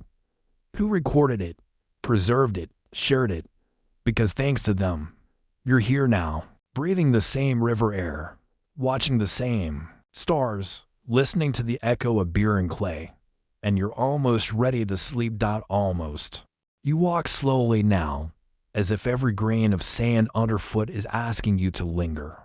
The stars pressing, brilliant and ancient, crowding the black sky above like old friends trying not to interrupt your thoughts. You're still tracing the path through the temple grounds, but there is no destination, only drifting. And at this hour, with the Nile whispering beside you and the wind sighing through papyrus reeds, even drifting feels purposeful. Your steps take you past the edge of a small granary complex, now roofless and crumbling, but still sturdy in that Egyptian way, eternally patient, like it knows dust is its final form and welcomes it slowly. Inside, heaps of ancient emmer grain once waited in silence, destined for bread or beer. And that distinction, blurred. You duck under a low arch and pause in the shadows. You've entered what once was a bread-beer workshop, a hybrid kitchen where dough and drink were born from the same hands. This is where things get murky in the loveliest, sleepiest way. Because in ancient Egypt, beer didn't start in a brewery. It started in a bakery. That's right. The first step wasn't measuring hops or boiling wort. It was baking, Bakers would create special loaves thick, half-cooked, crumbly bread infused with malted grains. These loaves were then broken apart and soaked in warm water. That slurry would ferment, thicken, bubble, and eventually transform.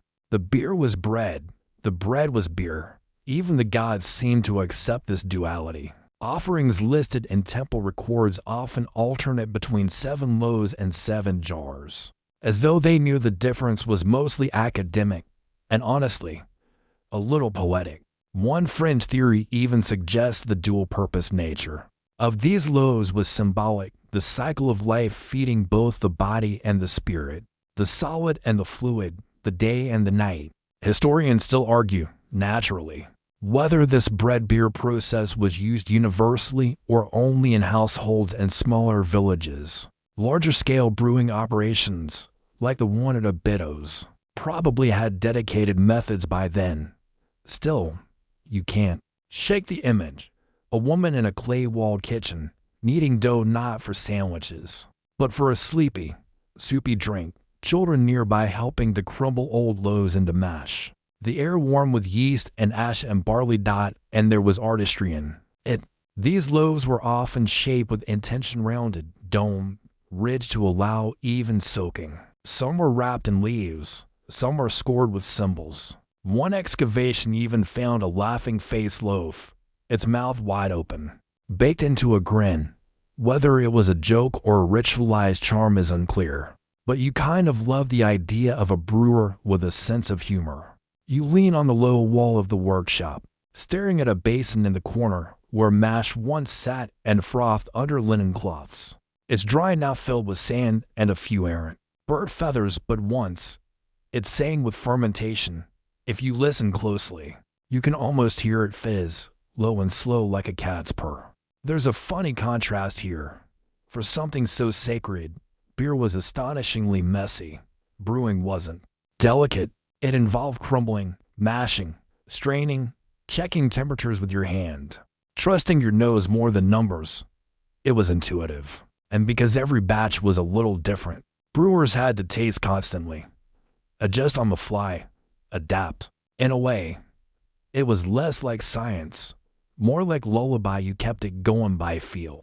You pass an old sieve on the ground, a flat basket, its reeds warped by time. These sieves were used to remove chaff and lumps from the beer before it was jarred. Not to make it clean, but to make it sippable, still thick, still nourishing, just smoother, gentler. Kind of like the story. You step back outside, your eyes adjusting again to the starlight. The world has gone so quiet now. The Nile seems to hold its breath. You follow the path toward the water once more, and there, you spot something you hadn't noticed before. Small boat docks, empty now, but shaped with care. These docks weren't just for fishing. They were often part of beer transport routes. Because, yes, beer traveled. Farmers traded jars at market. Temples received deliveries for festivals. Even the pharaoh's court required constant shipments. Each jar sealed with wax or linen and marked with little clay tags, early labels, if you will. And guess who managed it? Women. That's right. Many beer operations were run by women, especially in the domestic and temple contexts. While men often worked in construction and field labor, women brewed, baked, and managed household supply lines. They were brewers, merchants, priests. Some even had titles like Mistress of Beer or Priestess of Brewing carved on tombs as marks of pride. One famous stela mentions a woman named Nefru, who brewed beer so pure that the gods drank it first, which is either a compliment or a clever sales pitch. But either way, you're impressed. There's even a theory that ancient Egyptian society respected brewers so much because they saw beer as a civilizing force. It turned wild grain into calm, chaos into comfort. It was domestic alchemy, a spell, a science, a gift. And now here you are, walking in their quiet footprints, sipping on their slow rhythm, tracing their sleepy path. A wind brushes your face, cool and deliberate, as if some ancient brewer just opened a door in the stars to let the mash breathe. You chuckle. Maybe it's the yeast gods stretching. The Nile stirs beside you, not loudly, just a ripple, just enough to say, Still here, still flowing. Just like beer. Just like dreams. You linger by the river a while longer, leaning against a sun-warmed pillar that's long since lost its paint but not its presence. The wind has quieted now to a gentle hush, like someone exhaling slowly through the reeds. There's that heavy stillness again, familiar by now, settling in just behind your eyes, just beneath your skin. You've walked through temples and tombs, hearths and breweries, scrolls and sieves, and somehow the world keeps folding gently back onto itself. Tonight, you find yourself thinking about workers, not pharaohs, not priests, but the people who actually brewed the beer, hauled the grain, stirred the mash, and live ordinary lives made holy by repetition. So you follow the trail east, toward the edge of the workman's village, Deir el Medina. They called it, home to artisans and builders who carved tombs for the Valley of the Kings. And yes, they drank beer, lots of it. In fact, their wages included beer. Daily, you climb a small rise. The village below revealed in soft moonlight light. A half-finished board game, rows of stone homes, courtyards, and narrow alleys. It's quiet now, of course.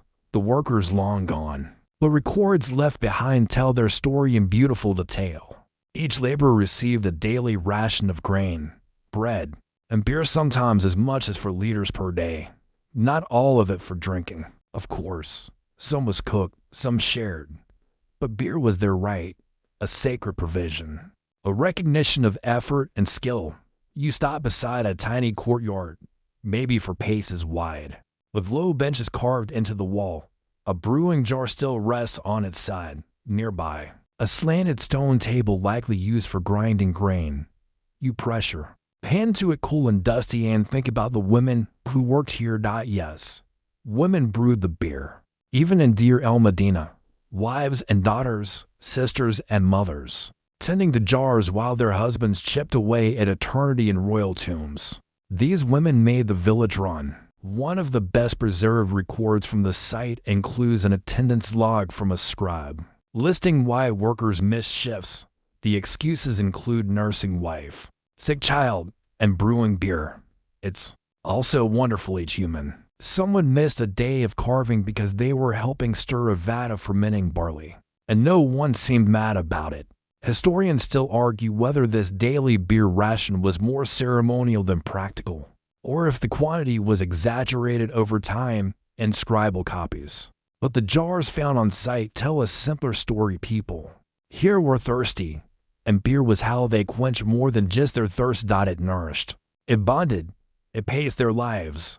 And every home brewed a little differently. Some favored more fermentation, others sweeter brews. You can almost imagine a village-wide taste-off, though. You have to try Nebet's batch. Hers always tastes like the festival of Opet in a jar. You continue down the alley, past homes still braced by mud brick walls. In one, graffiti remains simple. Drawings of gods and musicians, little boats and palm trees. But in another, a scene of someone pouring beer into a cup with the words, "To live again, pour again." You smile. That kind of casual wisdom should be etched into every modern coffee mug. Beer wasn't just about the drink, it was about repetition. About taking something raw and unformed and gently guiding it into something comforting. It wasn't dramatic. It was domestic. And the domesticity was, in its own quiet way, revolutionary. Because here's what you might not expect.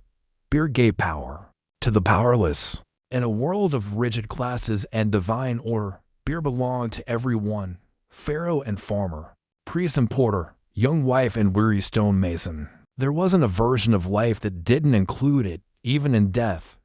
They tried to recreate it. At Deir el Medina, tombs of workers were decorated with scenes of brewing, not idealized golden versions, but honest, working ones, sweaty, messy, filled with steam and motion, because they wanted to be remembered as they were, not polished, but purposeful. One tomb shows a couple brewing together. The wife crumbles bread into the mash while the husband stirs. Behind them, jars line up like temple pillars, and above it all, a caption, May our labor never spoil. Not their beer, their labor, their care. And just when you think it's all routine, all peaceful, all domestic, here comes another fringe theory to stir the pot. Some researchers suggest that certain workers in Deir el Medina brewed special beer infused with wild herbs or fermented longer than usual to induce visions, not casually, of course, but during rituals or dreams. One text hints that beer could open the gate to night, a phrase still hotly debated. Did they hallucinate?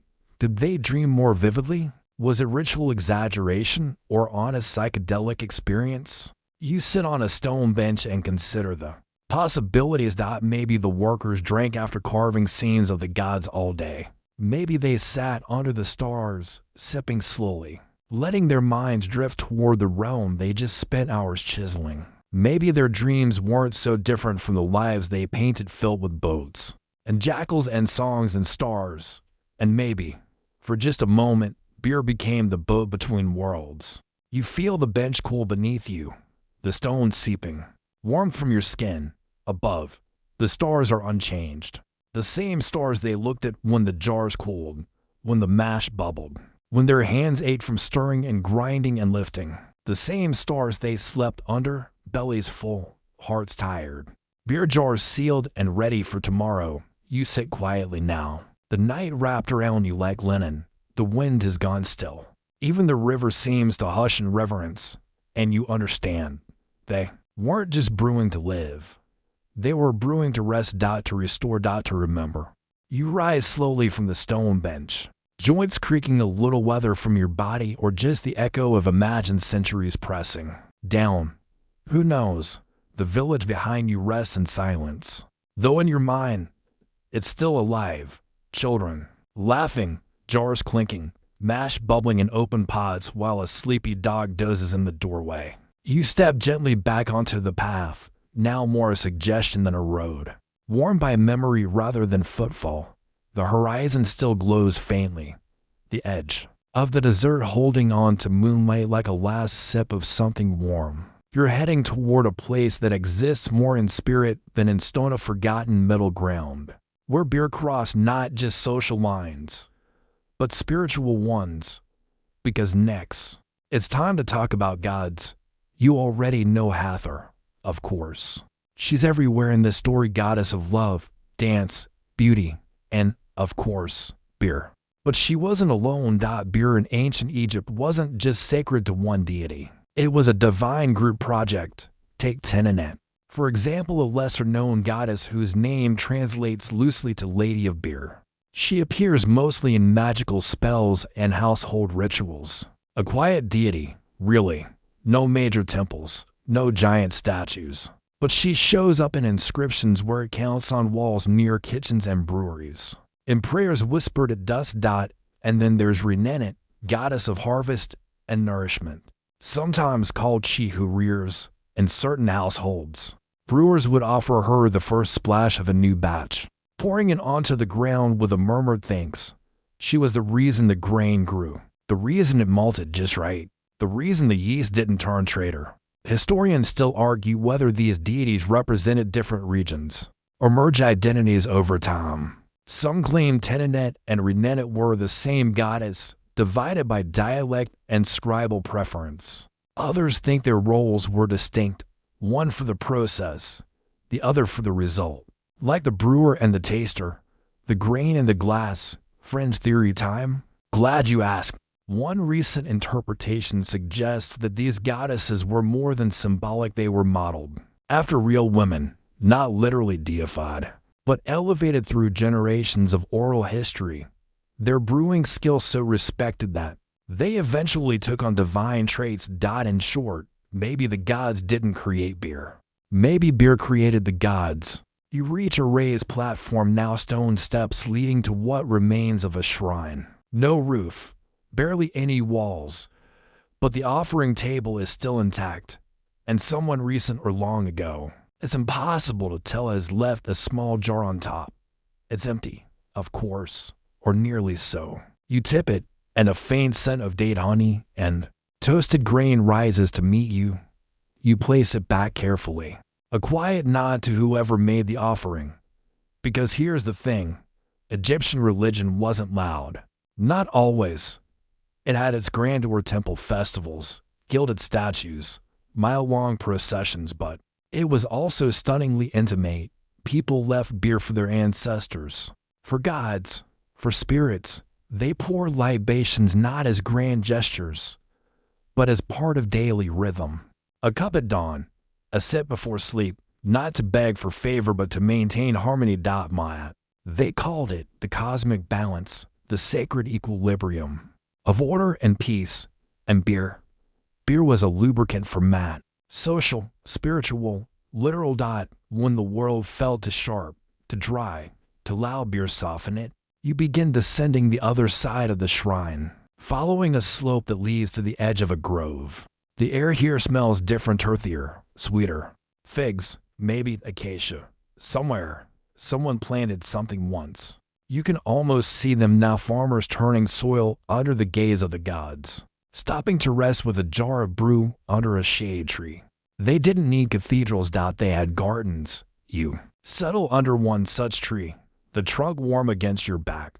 You close your eyes for a moment, letting the quiet hum of the night wrap around your ears. Somewhere nearby, a frog chirps, a reed rustles, the earth breathes. And you remember something.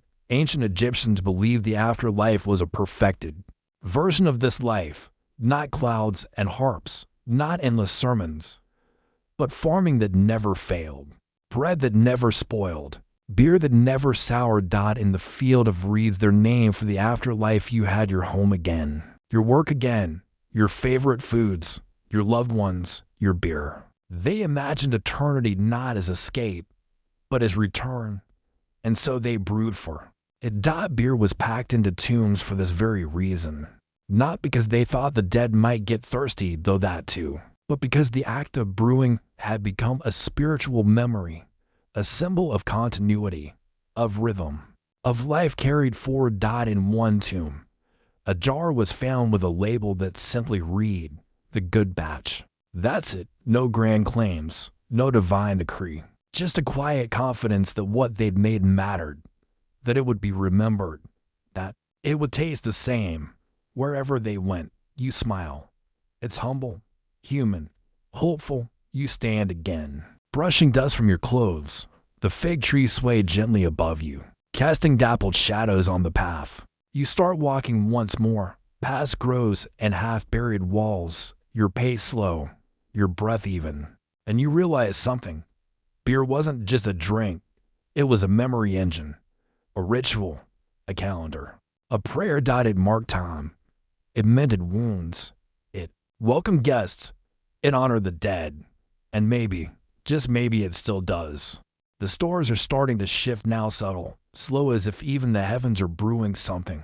Your path curls gently eastward, closer again to the river, where the wind lifts softly off the water in long, sleepy breaths.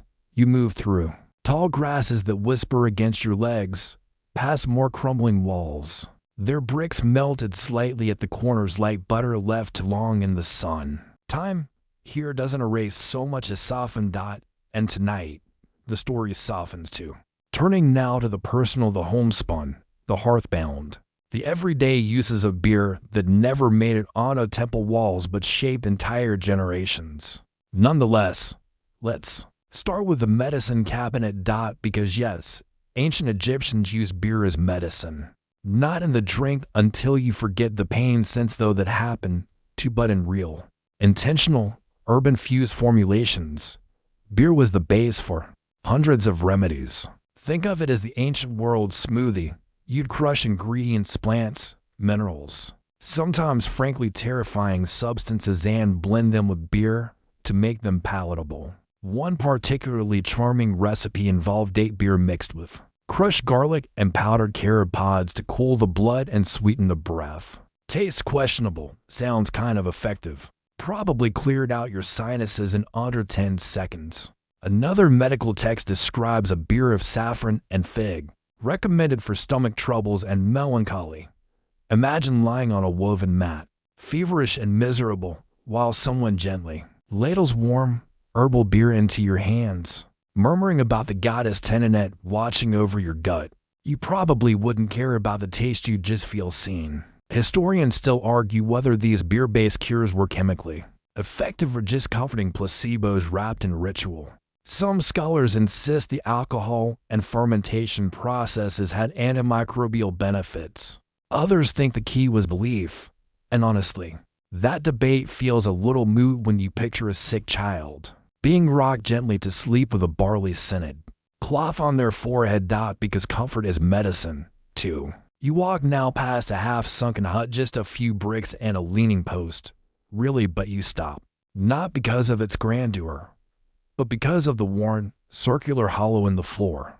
A mash pit, used and reused for generations, probably. Until the floor remembered its shape better than the people did. You kneel beside it, fingers tracing the smoothed edge, and think about how many hands pressed here, stirred here, waited here. How many mothers brewed sleepy night batches for anxious children? How many husbands crushed herbs into the grain because someone coughed too hard at sunset? There was even a phrase for it, night beer. A mild batch, fermented just enough to take the edge off dreams, not too sour, not too strong, often mixed with chamomile or lotus essence. A bedtime brew. That's right. The ancient Egyptians basically invented the beer, nighttcap. It wasn't just children who sipped it. Laborers too, aching from a day under the brutal sun. Priests, after evening rites. Midwives, between births. Even scribes, curling up with their scrolls like ancient bookworms in linen robes. One fringe text even suggests that pharaohs themselves were offered sleep jars after particularly tense diplomatic negotiations. Whether they drank them is unclear, but someone cared enough to brew them.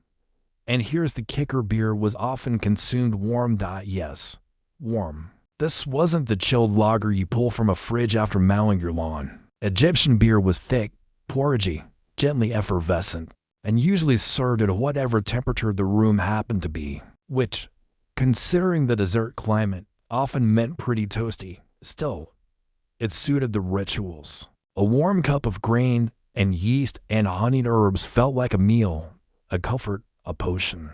It filled your stomach, yes, but it also filled the gaps. Between one day and the next. You rise from the mash pit slowly, stretching as you step out of the ruin and back into the open night. And you pause as a breeze hits your face, gentle, sweet-smelling, layered with something familiar. Lotus, not strong, just a whisper. And that brings you to another peculiar bit of history. Beer wasn't just consumed, it was inhaled. No, not like that. This isn't some ancient beer bong scenario. Rather, certain aromatic beers were heated gently in shallow bowls to release their scent into the air.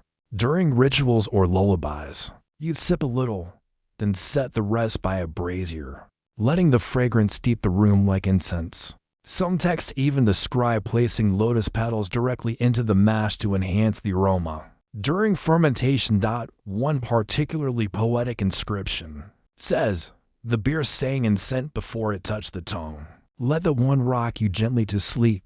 You follow the path a little farther now, toward a palm grove where jars were sometimes buried for cooling." The Egyptians didn't have refrigeration, but they understood evaporation.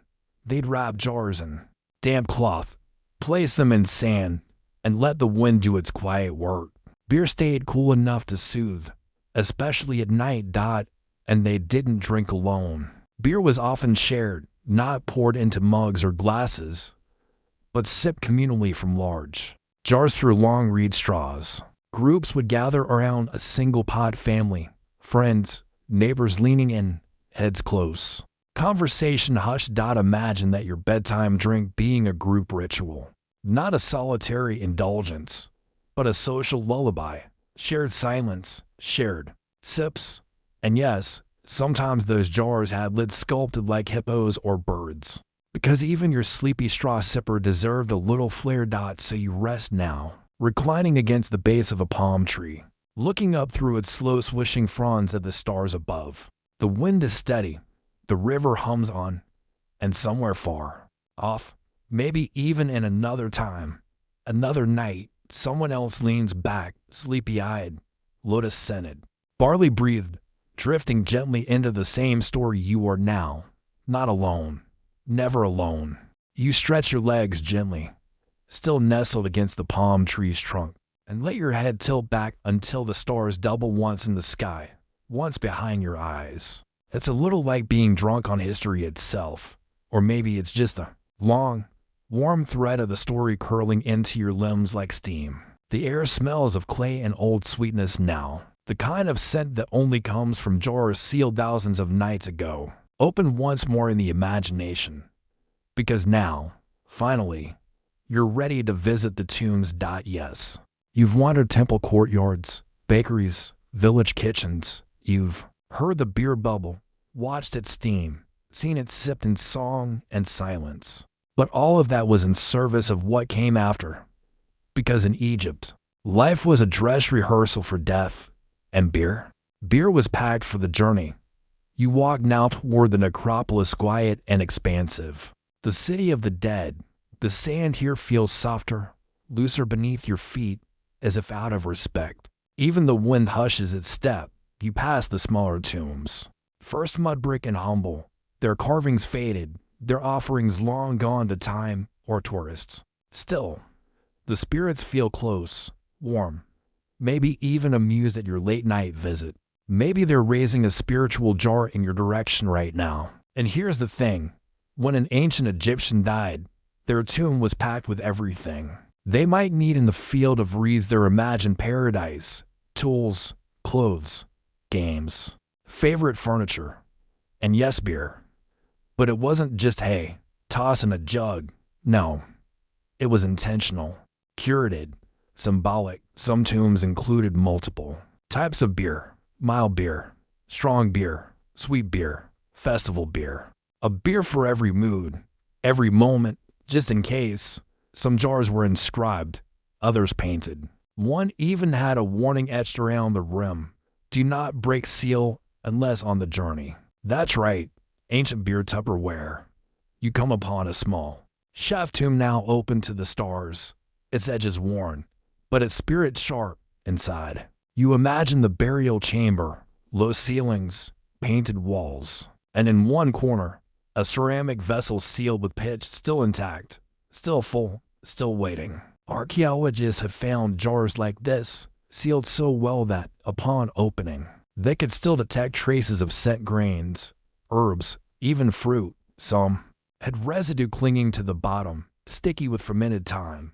Scientists ran tests, found traces of date sugar, tamarind, even wild fig. One fringe theory suggests these weren't just beer offerings, they were personalized recipes. A kind of funerary craft brew, tailored to the deceased's taste. Historians still argue whether this was common or reserved for the elite.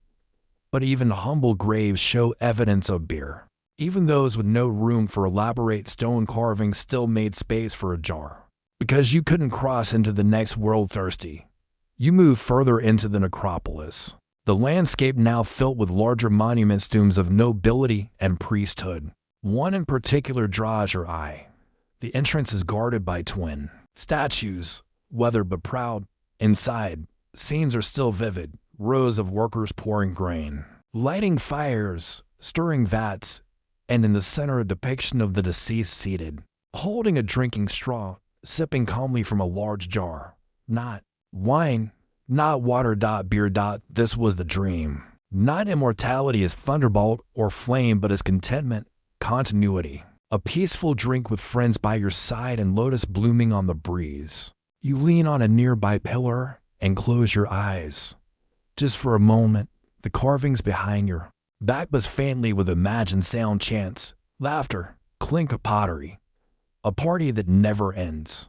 A festival stretched across the horizon of time. But some tombs held more than beer. They held breweries.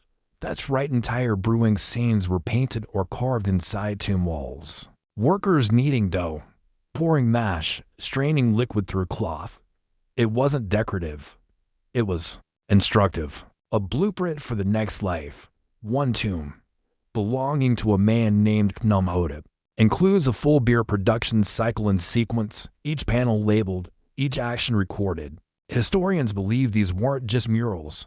They were magical instructions meant to become real in the afterlife. In other words, if your spiritual servants got confused, they could literally look at the wall for guidance. Some called it eternal brewing, a practice to ensure that every morning in the field of reeds began the same way, with a freshly poured jar, a soft light rising through the reeds, and the gods nodding in approval. It's strangely comforting. You sit again, this time at the foot of a sandstone stair leading to another shaft tomb. The night around you is still but rich like thick velvet drawn across the sky, and you think about what it means to prepare for the afterlife with something as humble, as human as beer. Not gold, not armies, not miracles, just malted grain, gently stirred, sweetened, shared. And maybe that's why it mattered so much. Not because beer was exotic or rare, but because it was normal, everyday, essential. The Egyptians believed the afterlife was better than this life. Yes, but also delightfully, comfortingly similar. You had to work, you had to rest, you had to eat. And obviously, you had to drink. So they packed the jars, wrote the recipes, painted the scenes. They brewed their way into eternity. The air cools just a little more as you rise from the tomb's entrance. Brushing sand from your hands, you don't bother to rush. There's no reason to. Time's doing the delicious trick again, stretching, looping, folding in on itself. Like linen in a basket, and in this loop, you follow the thread of the story from the stillness of the tombs to the noise of celebration. Because if beer helped Egyptians rest in peace, it also helped them party in glory. You head now toward the festival grounds. They're not marked clearly, no neon signs, no paved roads, but you feel the shift. The sand is more packed down here, flatter, scattered with broken bits of pottery. Faint rings of stone where jars once sat around communal fires. You pause near a shallow pit, ringed by soot. Someone once cooked something here. Maybe beer bread, maybe lentils, maybe both. But what really happened in places like this year after year, season after season, was festival brewing. Because ancient Egypt didn't just tolerate beer. They built whole events around it. You might already know about the Festival of Drunkenness. If not, you're in for a treat. It was dedicated to Hathor, naturally, goddess of joy, dance, fertility, music, and letting loose. The festival occurred around the New Year. During the annual inundation of the Nile, the river swelled, the crops drank deeply, the land renewed itself. So did the people. And how did they celebrate? They got absolutely, reverently, joyfully plastered. There's no delicate way to put it. The texts say participants were encouraged to drink until they passed out. They would then be awakened by loud music, sistrums, drums, chants, and enter a state between dreaming and waking, a sacred, altered mind, a state where they could meet Hathor herself, kind of like a divine hangover, with better lighting. Historians still argue whether this festival was truly a mass public event or if it was mostly observed in temples and elite circles. Some suggest that while priests held ritualized ceremonies, common folk had their own parallel parties in courtyards and along the river banks. And sure, fringe theorists have tried to reframe it as a cautionary tale or metaphor, but wall paintings show people drinking from large jars, clapping, laughing, even slumped over one another, and theatrical doses. It was indulgent but not reckless. Because here's what mattered most: the reset.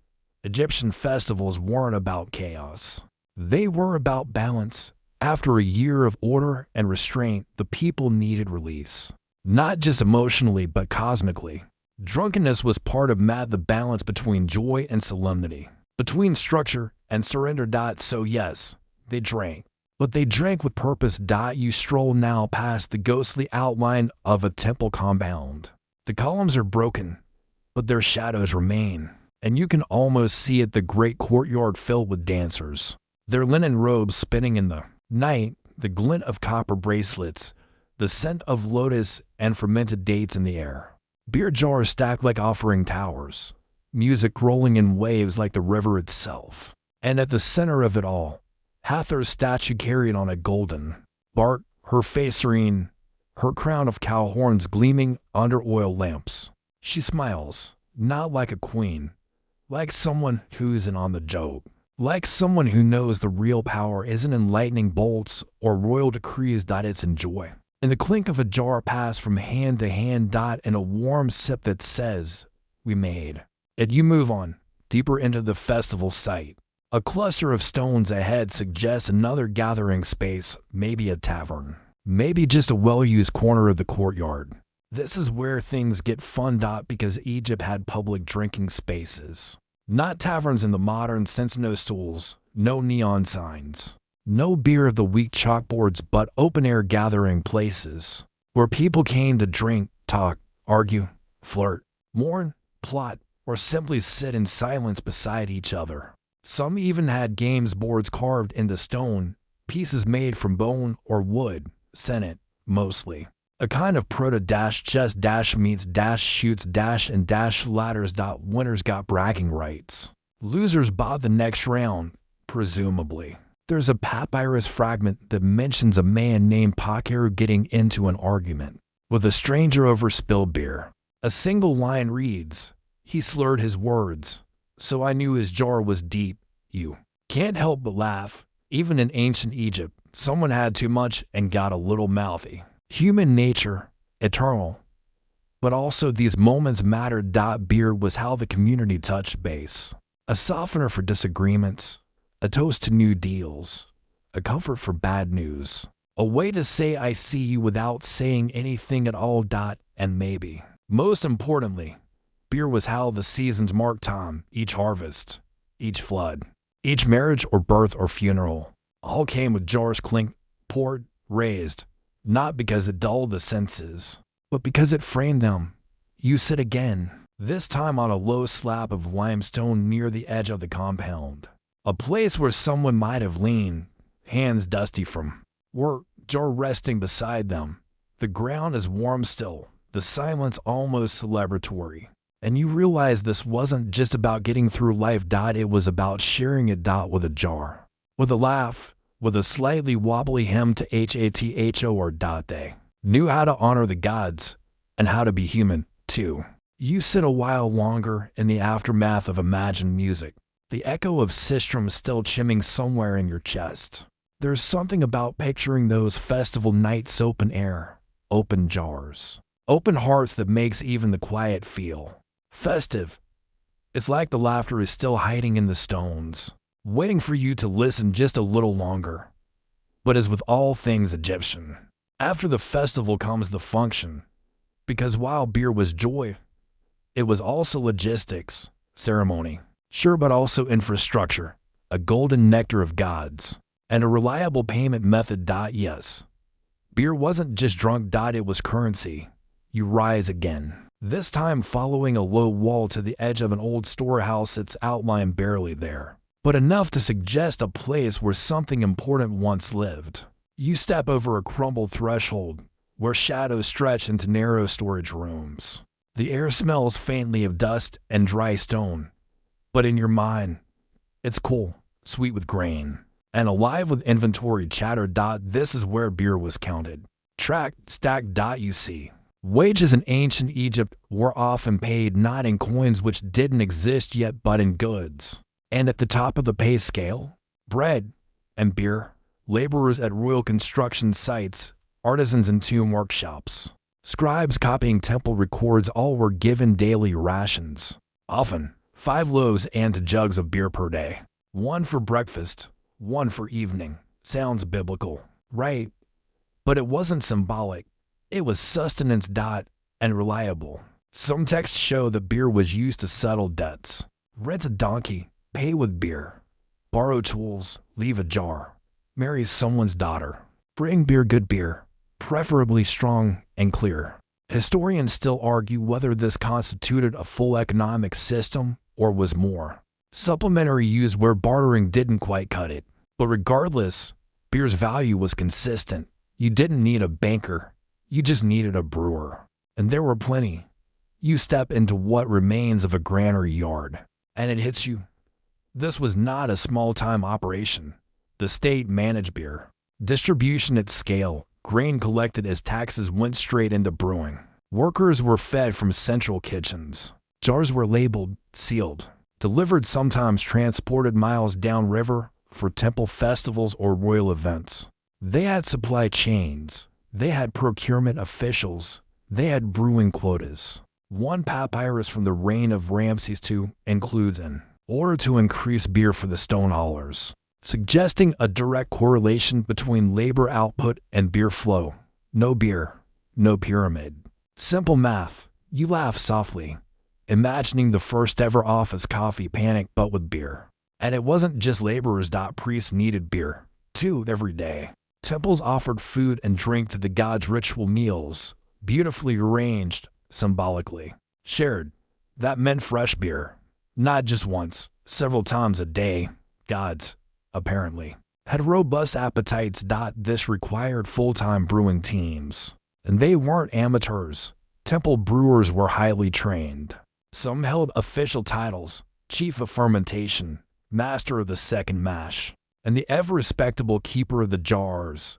In the back of one temple record, someone added a side note, "May he never scorch the wort," a sleepy little prayer for every brewer ever. You step around the granary yard now, finding more evidence of daily logistics. Storage pots buried halfway into the ground to keep them cool. Lids lined with pitch, labels etched in ochre. It's also wonderfully organized. Not glamorous, not gilded. But deeply human. One fringe theory, a favorite among economic historians, suggests that Egypt's stable grain-to-beer system helped it survive droughts and political turmoil better than other Bronze Age societies. Beer buffered the bumps. You might lose a harvest, but you'd still have a ration brew, fermented from last year's stores. A kind of liquid resilience. And it wasn't only practical. It was cultural. Think of it this way. When a society uses something to pay wages, to feed gods, to medicate illness, and to toast both joy and grief, it's not just a drink. It's an anchor. You pause now by a sunken basin, once used for washing mash tools. It's dry now, filled with brittle papyrus reeds and the occasional curious beetle. But for centuries, this was a site of constant motion. Women hauling jars, men checking the temperature with the back of their hand, children sweeping spilled grain from the floor, a choreography of purpose. And with it, something else, pride. Because brewing wasn't low work. It wasn't invisible labor. It was skilled, respected, vital. In fact, some tombs include titles like Scribe of the Brew, or one who measures the bubbles, which might sound adorable now, but would have earned nods of respect in their time. Brewing required timing, sensory knowledge, patience, and a good nose. Not everyone could do it. Certainly not well. You run your fingers over the edge of the basin, wondering how many jokes were told here, how many arguments settled, how many long afternoons ended with laughter and clinking jars. It's oddly grounding to think of it all, that the same liquid poured at sacred altars was also poured after a long day's work, passed between friends, used to barter for sandals or sheep. It wasn't either or. It was both. Always both. Because beer wasn't just currency. It was community. You linger in the granary yard just a little longer, listening to the silence, but hearing behind it the phantom bustle of an ancient brewery's heartbeat, water splashing, grain grinding, laughter echoing off clay walls. You can almost hear someone yelling, "The batch is to foamy," followed by the sigh of a brewer who's been at it since sunrise. And yet somehow, with all its domestic comfort and logistical backbone, beer wasn't just a tool. It was also a story. You head now toward the scribe's quarter, a place not often marked on temple maps, but always present. Somewhere near every major complex, there'd be a cluster of rooms filled with people scratching reeds across papyrus, preserving memory in strokes of black and red ink. You follow the curve of a half-collapsed corridor, where smooth stone still bears the telltale grooves of decades of pacing feet, because scribes didn't just copy stories. They lived them, and beer was there, to dot in poems, in myths, in hymns, and the quiet complaints of overworked civil servants. You find a broken tablet lying half buried beneath a flowering acacia, dusting it off in your mind. You read a familiar tone. I was given barley, yet no beer came. My mouth is dry, though my hands are busy. An ancient workplace email, if ever there was one. Scribes depended on beer not only to quench their thirst, but to keep their minds sharp and their ink flowing. One temple account from the New Kingdom includes a line reading, 6 jars for the scribes who write until moonset, because nothing says overtime like a lukewarm jug of sleepy brew under flickering oil lamps. And they didn't just mention beer, they mythologized it. One of the most famous myths in Egyptian lore involves Hathor again, only this time in her most terrifying form, Sekhmet, the lion-headed goddess of destruction. Here's how the story goes. Once upon a mythic time, humanity displeased the sun god Ra and noisy, too rebellious. So he sent Sekhmet to punish them. She descended in fury, tearing across the land, unstoppable. And the longer the blood flowed, the more frenzied she became. Ra, seeing that his creation might not survive her wrath, devised a plan. He ordered beer to be dyed red with ochre and poured across the field, 7,000 jars of it. Sekhmet, thinking it blood, drank deeply. She became drunk, staggered, giggled, and fell asleep. When she woke, the rage was gone. Hathor returned. So yes, beer saved the world. Historians still argue whether this tale was moral, myth, or an excuse to throw very rowdy festivals in Sekhmet's honor. But the symbolism is clear. Beer could turn fury into laughter, could balance divine destruction with tender inebriation. You sit beside a half-collapsed lintel now, maybe once a doorway to a scribe's quarters, and imagine that myth being copied for the 100th time. Some teenager with ink-stained fingers, and a jar of beer by his elbow, writing, and she drank until her heart softened.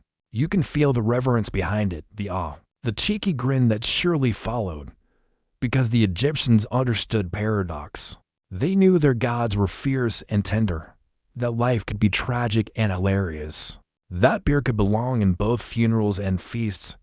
It didn't have to be just one thing. Even children's stories, some preserved in fragments, reference beer. One such tale involves a clever crocodile tricking a monkey into giving up his beer ration in exchange for a singing shell, which, of course, turns out to be a rock. Lesson: don't barter your brew for nonsense. Possibly the earliest PSA. Another lesser-known papyrus includes advice from an aging brewer to his apprentice. The mash speaks in bubbles. Listen to it. Do not rush what must rise slowly. Do not fear the stillness. Good beer takes its time. It reads like a brewing manual but also a philosophy. You smile, sitting there under the open sky, the line echoing in your mind. Do not fear the stillness. Maybe that's what this whole night is really about. Letting things settle, letting stories rise slowly.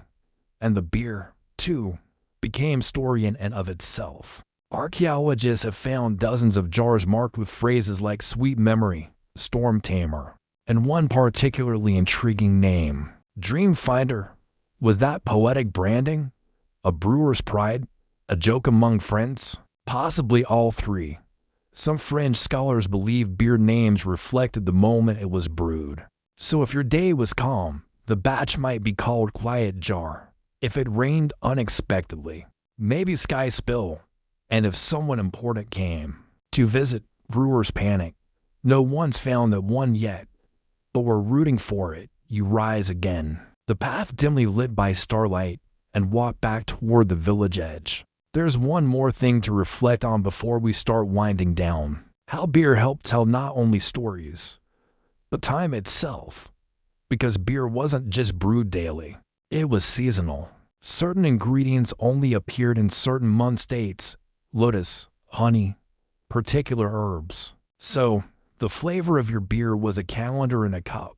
You take a sip and know, it must be late flood season. The tamarind's sharper now, or the figs are ripe. Time for the sweet mash. Even today, you know the sensation that tastes odd. To Tom, gingerbread in December, lemongrass on a summer breeze. The Egyptians had it too, and they celebrated it. With every jar, every sip, every softly bubbling, barley scented hour of the day. The village lies ahead now, just visible in the low silver of moonlight, simple outlines of homes and kilns, scattered pottery, faint trails between doorways. You wander slowly through it, letting your fingers skim along the mud brick walls, still warm from the long-forgotten sun. These are no longer ruins to you, their lives, held in place by the sticky, sweet scent of grain and memory.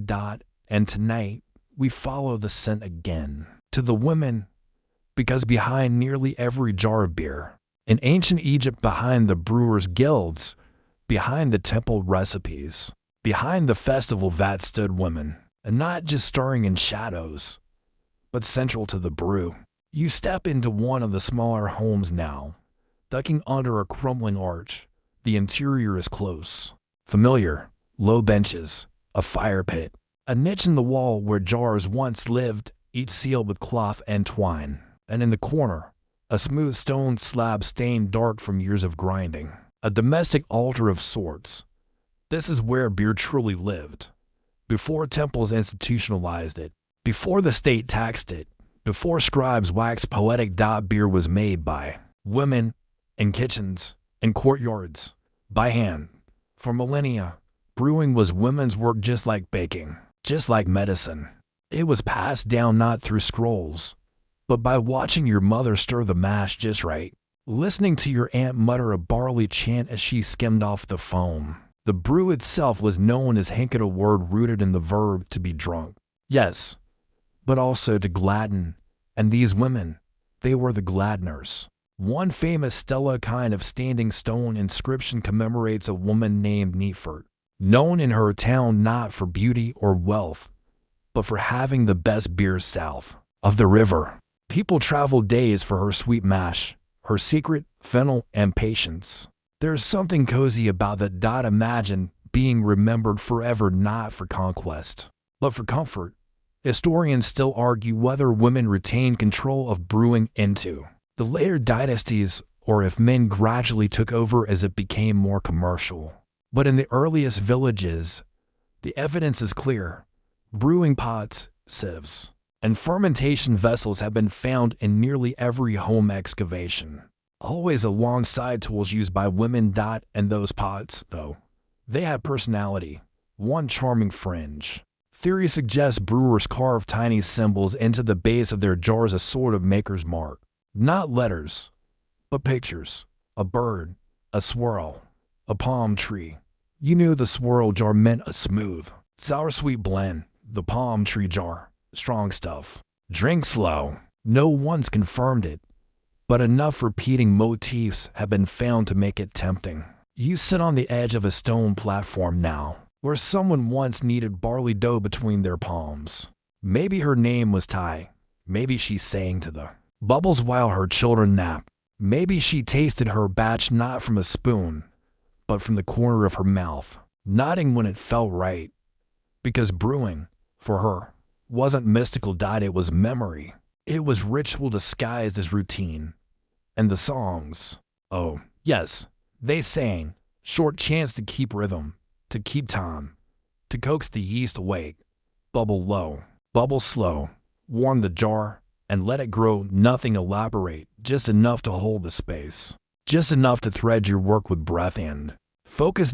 Modern scholars don't always know what to make of this. Was it magic? Was it timing? Was it just tradition? But really, does it matter? You know the feeling. You've hummed while stirring soup, tapped your foot while washing dishes, made rhythm where none was needed. That's what brewing was, too. And beer wasn't just part of their domestic life. It marked their milestones.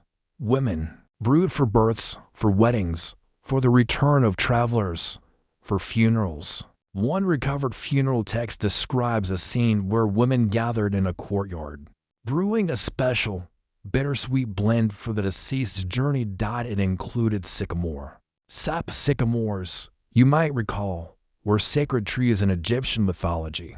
Hathor was said to emerge from a sycamore to offer food and drink to the dead. So, of course, sycamore beer. You imagine that brew smoky, earthy, maybe even a little tangy. A farewell in a jar. Another burial site belonging to a young woman contained. A small sealed vessel, unmarked except for a faint thumbprint pressed into the clay, likely her own. A final batch left unfinished. You trace the lip of a similar jar now, resting beside the wall in this little house, empty, but not hollow. You can feel her presence here. Whoever she was, brewing for her family, brewing for the goddess, brewing for something beyond words. And here's something to remember. Egyptian women could own property, run businesses, inherit and bequeath. So it's not only likely but probable that many ran breweries, managed them, innovated them. In fact, one ancient letter refers to a woman named Setka, who outbrewed her brother and outsang the yeast, which, frankly, sounds like a mic drop. So the next time someone talks about ancient beer as some dusty masculine relic, remember Setka, remember Neifert, remember Tai. They weren't just brewers. They were artists. You step out of the little house, back into the breeze. It smells like yeast and dust and dreams. You glance behind you once, and it almost feels like someone's still there, stirring something quietly in the back corner, singing softly to the mash. And in a way, she is. Because beer in Egypt was never about just ingredients. It was people. It still is. You leave the quiet village behind now, following a narrow trail that wends its way toward the river. The Nile is barely visible ahead, just a wide, glimmering blackness under a sky so calm it feels almost painted. It hums, of course, always, humming, like it's gently exhaling some ancient tune through the reeds.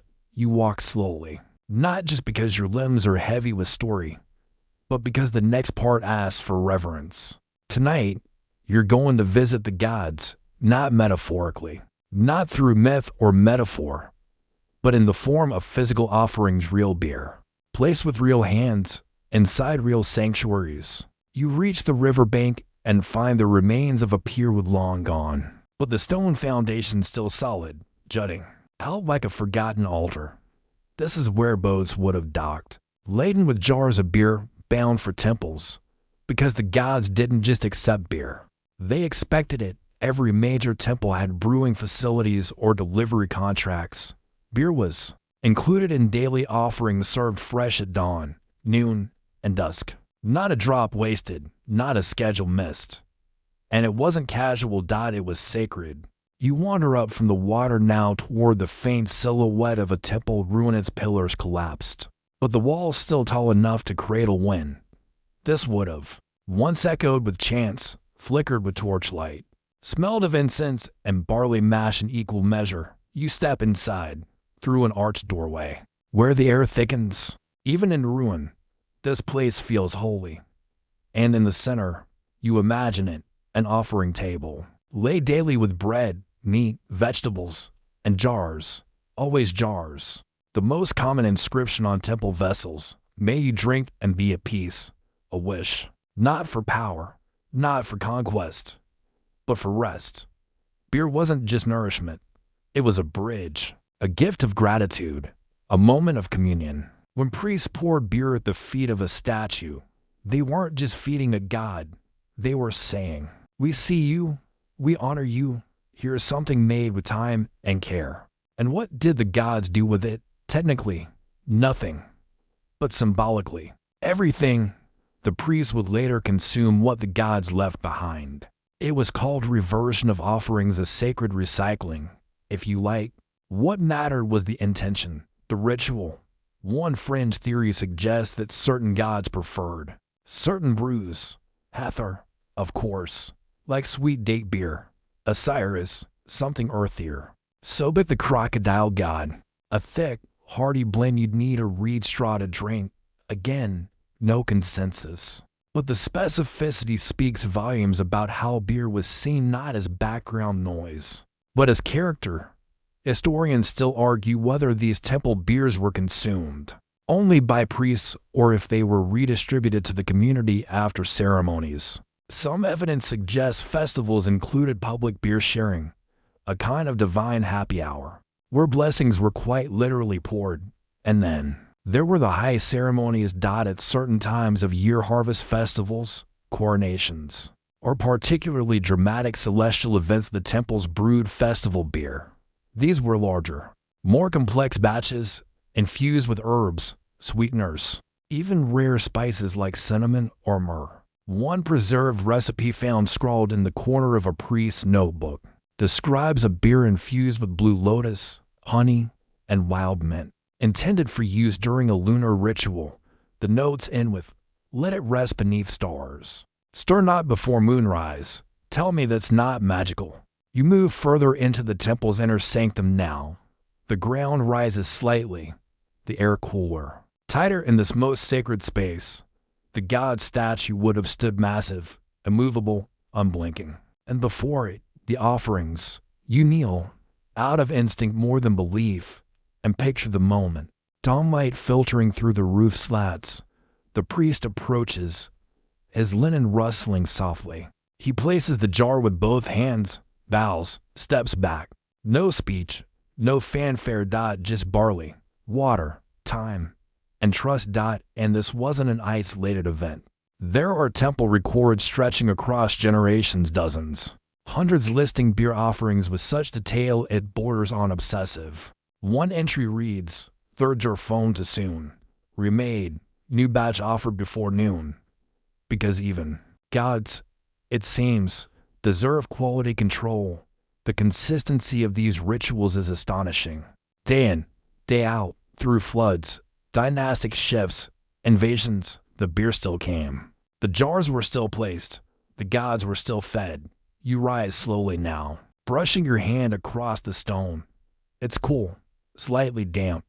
It might even still remember. The press of jars from 3,000 years ago. Stone does that, it holds on longer than it should.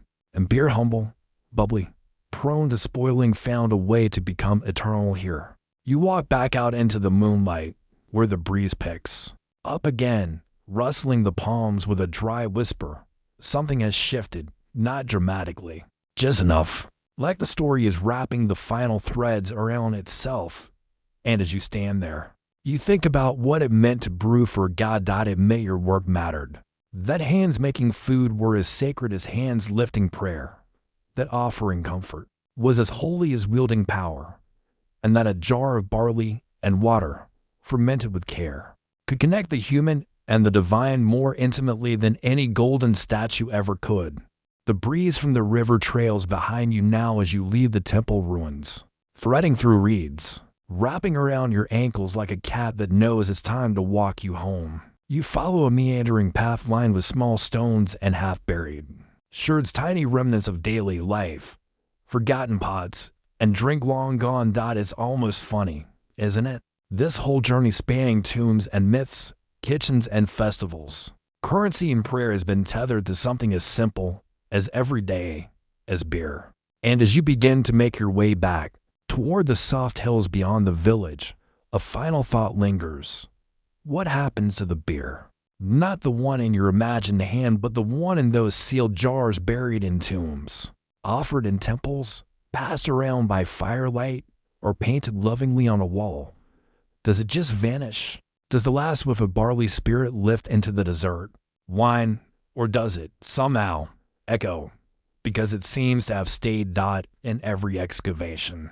They keep finding more jars, more residue, more brewers' quarters, more love letters to a craft that never saw itself as glamorous but always saw itself as essential. Some scholars talk of fermentation signatures, unique markers left behind in ceramic, that tell the story of a beer long evaporated. The science is fascinating, sure, but also poetic, because even if the beer is gone, its fingerprint remains. That's something to hold on to. And speaking of fingerprints, remember those women in their courtyards, pressing their thumb into the soft clay of a jar lid. That print remains too, a tiny, silent sign that says, I was here, I made this, I mattered. You crest a low ridge now, the village fading behind you, the Nile stretching off to your left like a ribbon unwinding into the stars. The night air is rich with set warm sand, faint sweetness, a ghost of grain. And as your feet press gently into the dirt, you start to notice just how many other feet once walked here. Not rulers, not generals, but brewers, farmers, bakers, priests, mothers, scribes, people who got up early, stirred mash with a carved stick, burned their hands on kiln tiles, grumbled when the mash boiled over, and smiled when it tasted just right. People who believed that good beer wasn't just a treat, it was a connection to the gods, to the community, to the day itself. There's a simple mural in a small tomb near Thebes, rarely mentioned in textbooks. It shows two people sitting side by side, sharing a jar between them. They're not labeled, they're not royal, just content. One leans slightly, the other smiles, the caption underneath, enough. It might be the best epitaph ever written, because beer wasn't excess to the Egyptians. It was sufficiency, comfort, balance. Ma single quotes at even the gods, with their glowing crowns and cobra-studded scepters, needed their daily jars, and we still do, in a way, not beer necessarily, but the act of gathering, pausing, savoring, sharing something made with care. You descend into a gentle hollow now, sand softened by time, the sky stretching above you, and an endless hush. One by one, the images return. A priest pouring with both hands, a brewer humming beside a boiling vat, a woman pressing her print into clay, a worker in dusty linen taking a long, grateful sip as the sun dips below the horizon. Not kings, not pharaohs.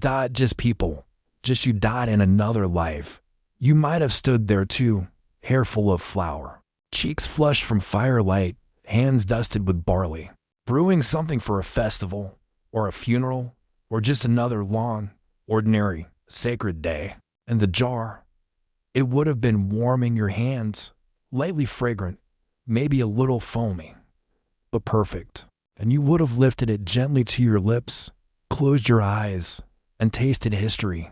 So now, as the last jars are sealed and the fires die down, you settle once more beneath the stars of a sky so old, it remembers every offering. Let the night stretch a little longer now, slower, softer. You've walked through dusty alleys, temple halls, village kitchens, and desert tombs, and still, the story flows like a jar just poured. Feel how your breath slows, matching the gentle ripple of the Nile. The past no longer presses against your thoughts, it cradles them, gently, like foam on a quiet firmament. That old world, with its laughter and lullabies, rituals and routines, is tucked safely behind your eyelids now, preserved in a soft amber haze. Let go of what's recent. Let go of what's next. You're here in the hush of ancient hands, holding something fragile and vital, handed down in clay and grain. A reminder that care matters, that joy can be brewed, that the best offerings are simple and shared with each slow breath. Imagine the warmth of a sun-baked wall behind you, the faint scent of barley mash in the air, and the low hum of a hymn that only the yeast can understand. No need to hold on to facts now. The story is already part of you, like the print in clay. Like a jar sealed with care, like bubbles rising in the quiet dark. Sleep now, among the brewers and gods. Let the afterlife wait. You've already arrived.